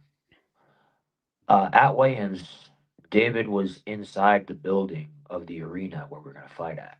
And I walked in that building all by myself, and I walked up to him all by myself in the corners of the shadows.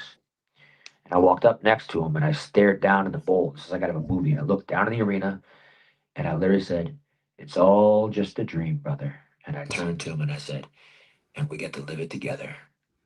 And I said, you know, there is no fight without an opponent. So we need each other. Otherwise, we'll be at home fighting ourselves. And he's like, oh man, you know, you and I have a lot more in common than you think. And he gave me a handshake and a hug. And I said, I know. And I stepped back and I said, but one thing I got to tell you, you got real serious and you squared up. You thought I was going to like be aggressive. And I said, you were right when you said I don't believe in myself. I said, I believe in Christ Yeshua. And he's like, oh no, man, I know you believe in yourself. I was like, no. I don't think you got what I meant. I believe in Christ Yeshua. And so after I knocked him out, I walked around the ring with the Bible in my hand for a reason. They didn't put that on the television. I saw it though. I'm doing God's work, brother. I'm doing God's work. This has nothing to do with me. I'm just a messenger. Well, I can tell you this. When Juggernaut said that he wants Mike Perry next, we all collectively as BKFC fans said, geez, like, why the fuck will this David Mundell fight never happen? Now the Juggernaut wants this fight.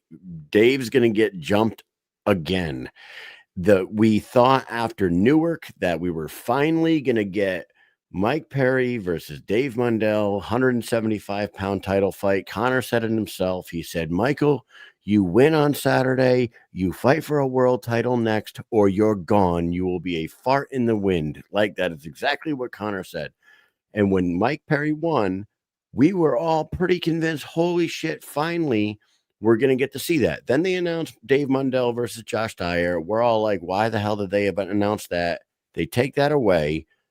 They pull that fight, and in our brains as BKFC fans, we're thinking, well, they're going to make the Mundell Perry fight, Knuckle Mania 6, Mundell Perry finally.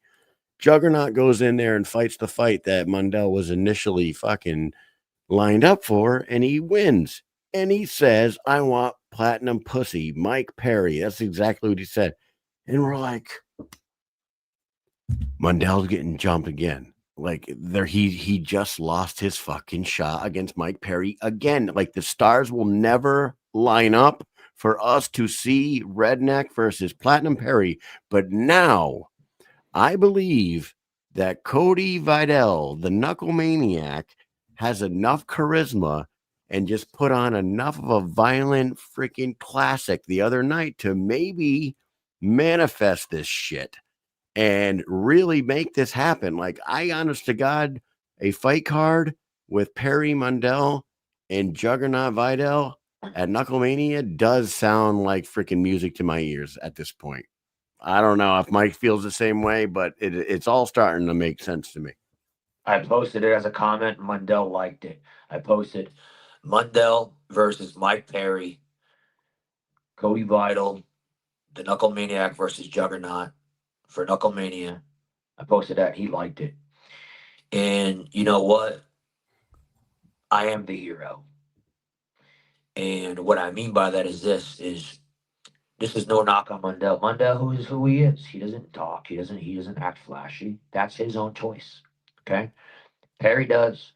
Juggernaut does. I do. So let's talk business here because I'm a businessman. And I'm from the East Coast and I'm from fucking Philadelphia area. Let's talk about why this is the only great option for Dave Feldman, Nate Shook, Feldman Jr., and the whole BKFC roster. Okay? Here's why this is the best. I'm from Pennsylvania.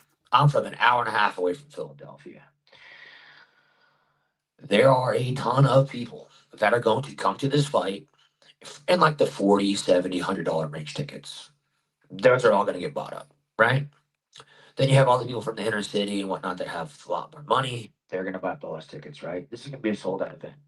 Okay? Garbarino's my guy. Garbarino loves me. Okay? Garbarino's going to be on that card. And if he's not on that card, I guarantee you, Garbarino shows up, advertises it, every fucking buddy's coming there. Okay?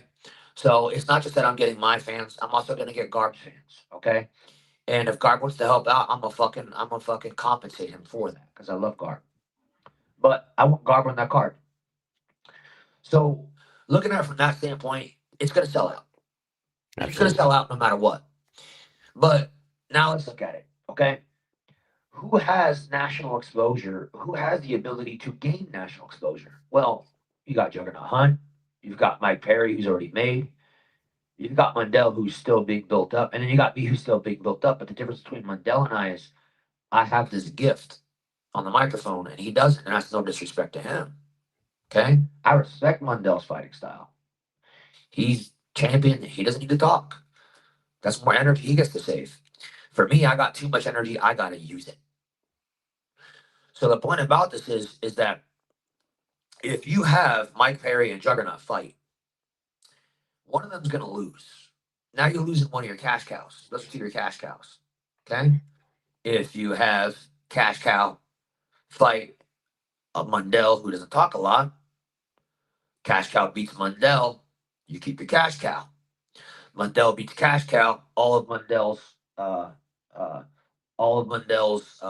fans are invested, but then Mundell takes the fans from Perry, and now he becomes a star, a superstar. Let's say Juggernaut, I'm not going to say it because it's not going to happen. Cody Vidal, I want to say this because this is happening. Cody Vidal, the Knuckle Maniac, beats the Juggernaut. He just fucking jumps the whole line and now becomes the guy that nobody fucking knew, that everybody fucking counted out. The dude from fucking Pottsville, Pennsylvania, the projects, no mom, fucking no dad raised him properly. Fucking came to California on his own, went through fucking reconstructive surgery on his knee, back surgeries, this and that. Fucking fighting with like fucking one limb, one leg, and wins the championship against the greatest bare knuckle fighter in fucking BKFC history. You have yourself a homegrown star. It didn't happen in the UFC. And I know that Juggernaut is a homegrown BKFC guy. So pass the torch to me, and I'll be the other homegrown BKFC guy. And then, of course, you could have a rematch, right? So the point about it is like, money-wise, it makes more sense to have Mundell versus Perry and Vidal versus Hunt, Knuckle Maniac, Juggernaut versus Hunt on that fucking card on Knuckle Mania. That makes absolute fucking sense. And the build-up for that fight is going to be absolutely amazing. I'm ready to go now. You want to go on a fucking world tour? You want to go around America? I got the money to do it. Let's fucking go around the fucking country and let's fucking build this up. I'll do it better than fucking, well, maybe not do it better than Conor McGregor, but let's pull his ass into it. My manager, Gabriel, will fucking get it. Like, we'll get Conor McGregor involved in this. We'll fucking do a world tour. We'll hit New York, or we'll hit Philly. We'll hit fucking Florida. We'll hit Texas. We'll hit California. And then we'll settle back over in Philly. We'll get this fucking blown up. Dead serious. And the amazing thing about this too is the selling point is this: I'll do it for free. I'll do it for free. I'll fight for that championship for free. It's just when I win that championship, now you give me my contract. Guess what? Mike Perry's not going to do it for free. Mundell's not going to do it for free. I earned it. I'm 5-0, 5-0. I don't give a fuck about some fucking stupid fucking cut that fucking happened. No offense to my buddy Keith Richardson. I don't care about that. I don't care about some lame ass draw where I fucking clearly fucking won. I fought better competition. I fought better each time. I fucking evolved each time. David Simpson, if you ask me, beats everybody in the division, including Lorenzo Hunt. The way he fought that night, he beats everybody. At least if he touches people the way he touched me, they're not going to get up. And that was the only time I was dropped, and it wasn't because I was rocked. It's because he hit me on the tip of my fucking nose with an uppercut from hell. And if I didn't go up with it, my nose would have ripped off. And here's the fact. The fucking doctor said my septum is separated from the inside of my face. Yes. So fucking David Simpson almost ripped my nose off my face. Yeah. When we talked the other day on the phone, you told me that. I was like, holy shit. That is insane that your septum's torn from a punch. And your left eye was completely closed like 2 days ago too. Like it was definitely not open. Like it's crazy. I know we already talked about healing, but man, it's amazing. I really love the talks about fighting Lorenzo instead of Lorenzo fighting Perry right now. I just think the story for Perry and Mundell is so good. The background story. I'm a story guy. I know It's you're already a story written. guy. It's already written. It's so good that it has to be followed through. And I would, at this point, with your trajectory, I would like to see you moving up and fighting and not being stalled because these guys are in their back and forth. Like there's certain what should I say, the money league, it interferes in the actual goings on of the divisions, Not to mention that, brother, I created the fucking KWO, which is the Knuck World Order. Nobody created anything near as fucking awesome as that. The K fucking WO. And it's the KWO's time. It's the Knuck World Order's time. So anybody in BKFC that wants to jump aboard of the KWO and you know how to fucking walk it and talk it at the same fucking time, join the fucking KWO.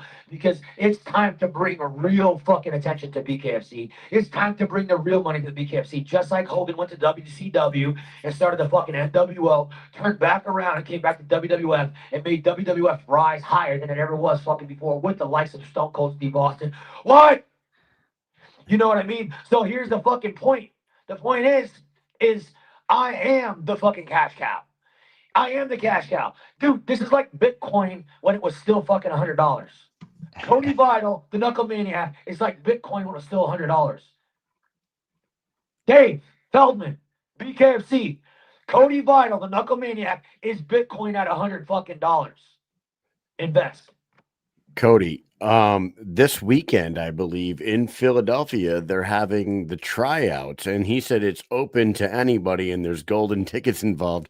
Maybe you got to call Dave and say, if you don't give me this fight, I'm going to show up in Philly this weekend, and I will fucking beat everybody there and take that golden ticket from you, and I will cash it in like a Money in the Bank briefcase and go straight at the juggernaut. Maybe you got to do something like that. Can you see this, Cody? Can you see it? I can see it. Okay, because last time you said that the screen went black. I just want to make sure you can see the graphics when we're bringing them up. Yeah, this is 2300, November 23rd. Yeah, just a few days away. All I need to show up with is my microphone and give an epic speech because I'm fucking epic at speeches.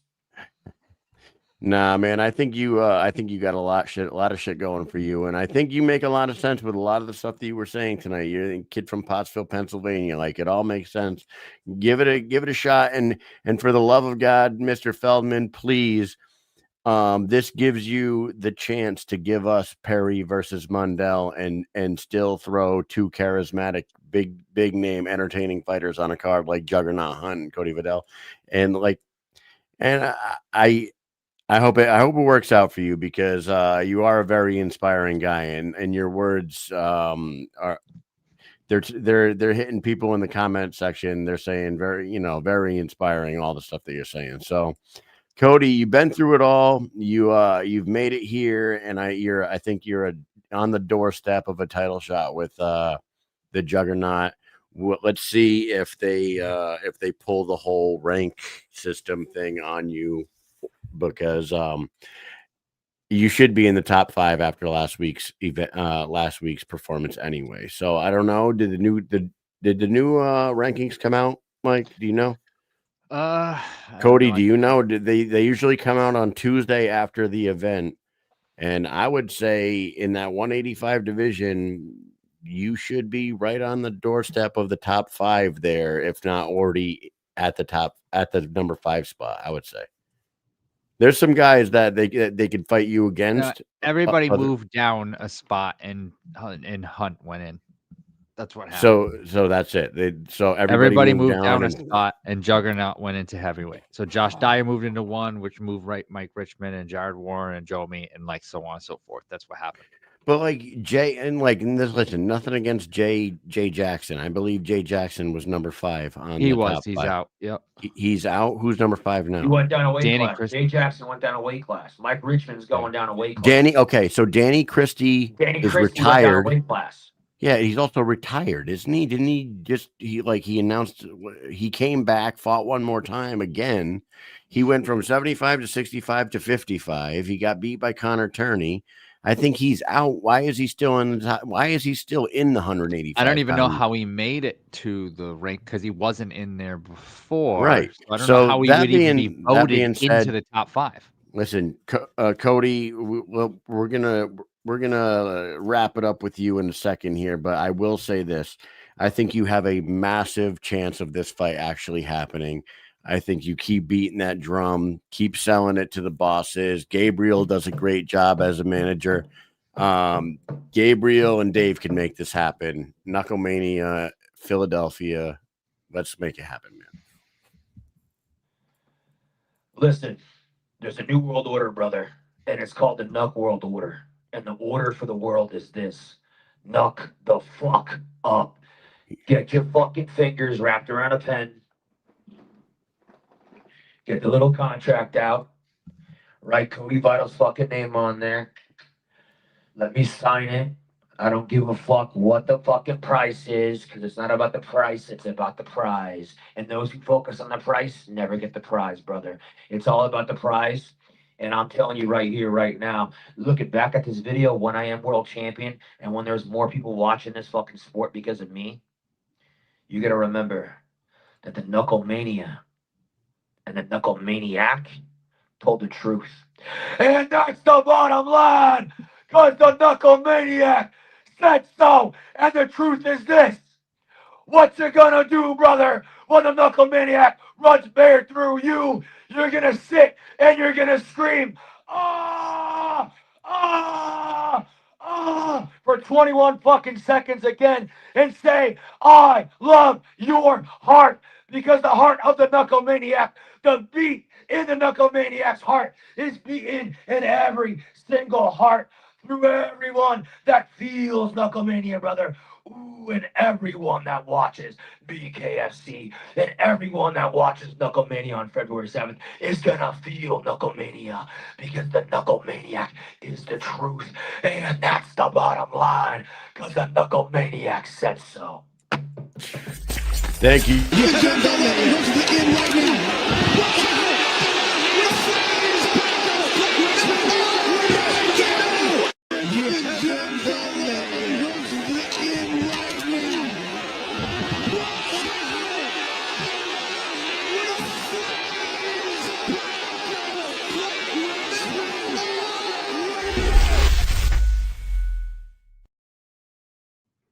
Yes, sir. That was the perfect way to drop the mic. An exit.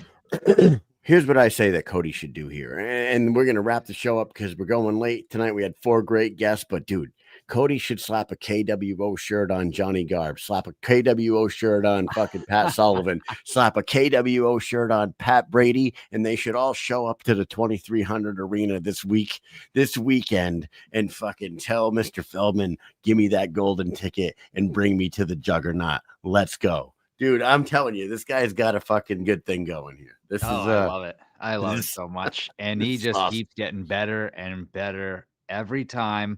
You can just see it. And, fun fact, we met him at Knuckle Mania 4 in LA. Do you remember that? Yes, we did. Yes, that is where we met him.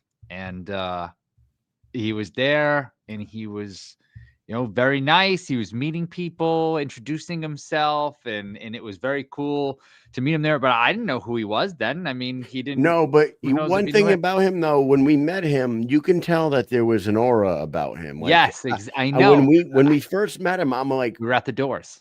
Yes, I'm like, do we already know this fucking guy? Like, I know.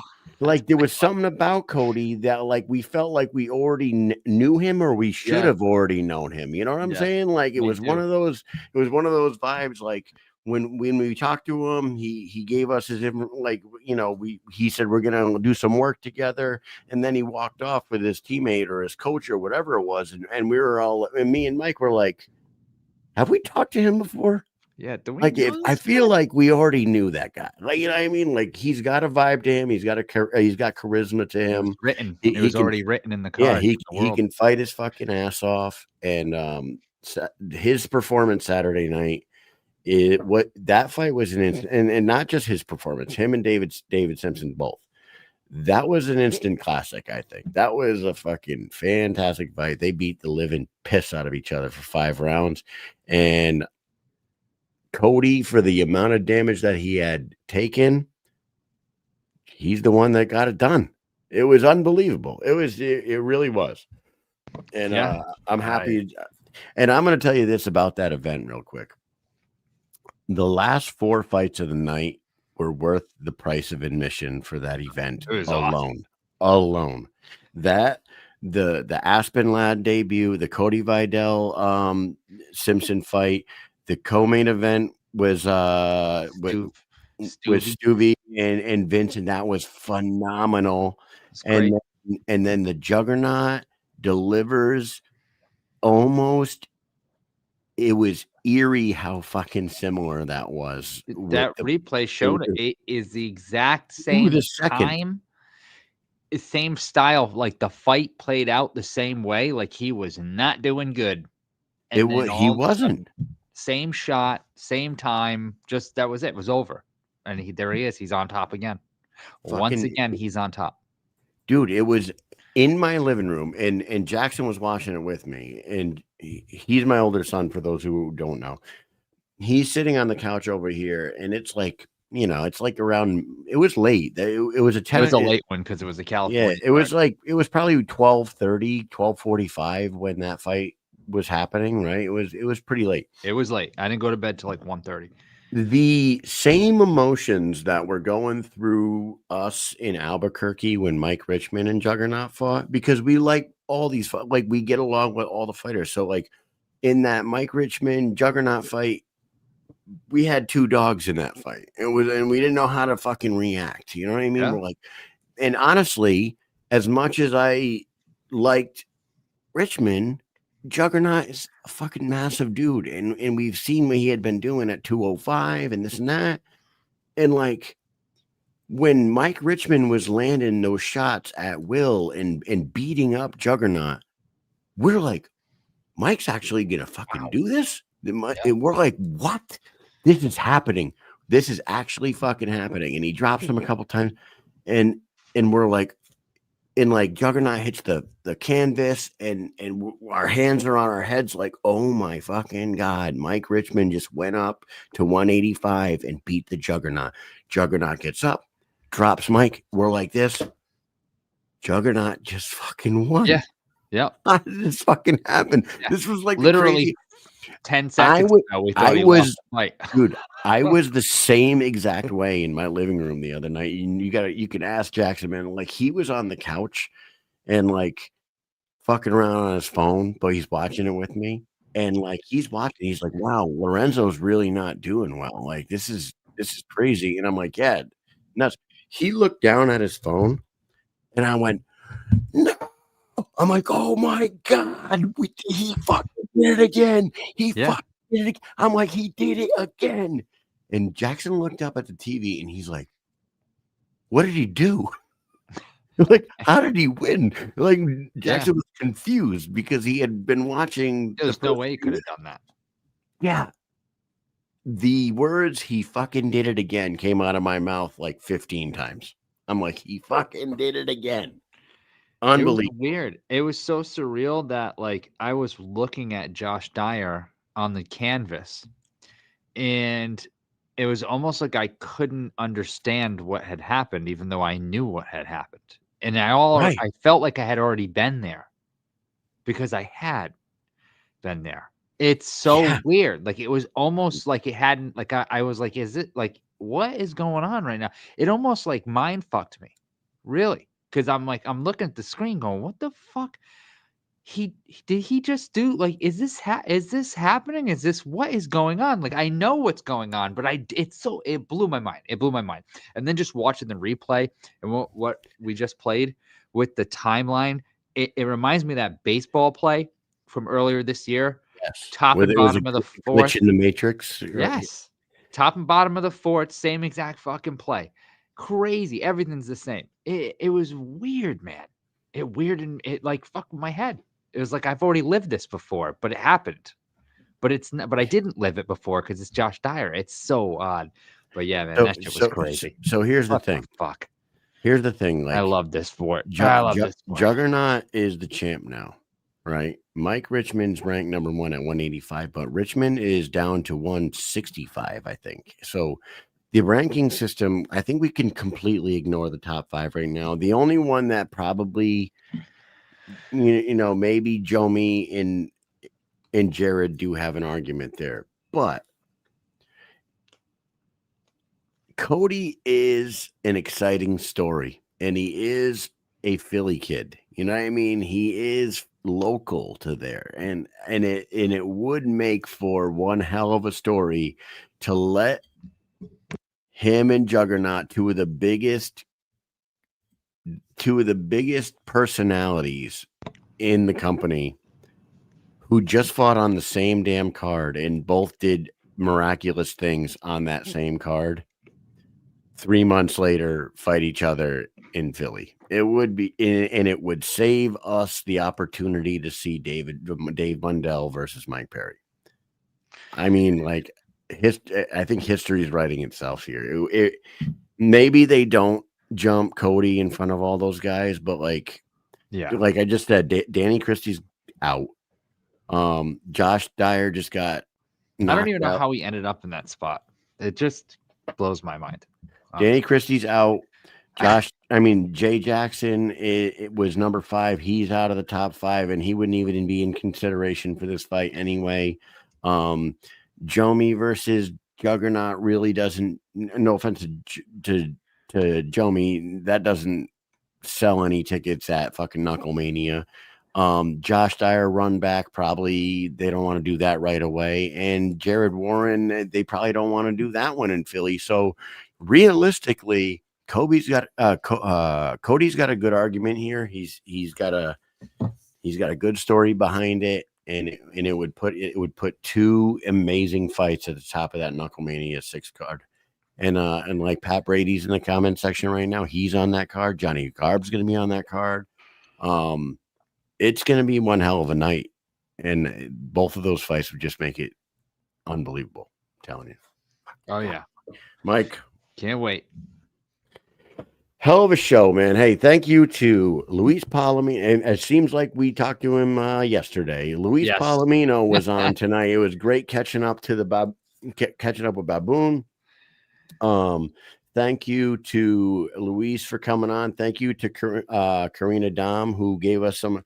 We had to struggle a little bit with the broken it was a hard communication, but we Broken got English, through yes. it. We got through it, and I'm excited to see her fight Christine Vicente. So thank you so much to her for coming on tonight. Thank you to Austin Trout. Always a great conversation to you with you and Cody Vidal. Awesome way to wrap up the show. We got to shout our sponsor real quick, guys. Get over to Full Blast. Go to fullblast.com. Check out their clothing line. Buy a shirt, buy a hoodie, buy a hat. Tell them Mike and Mish sent you. Go follow them at Full Blast Clothing on Instagram and go to their website, fullblastclothing.com. So with that said, Mikey. With that said, Mike, one hell of a fucking show tonight. We got to work tomorrow. We got anything else for the people? Work tomorrow. I got to go to work in like 5 hours. That's right. You got anything else for the peeps? No, I've got one thing and one thing only, and that is peace.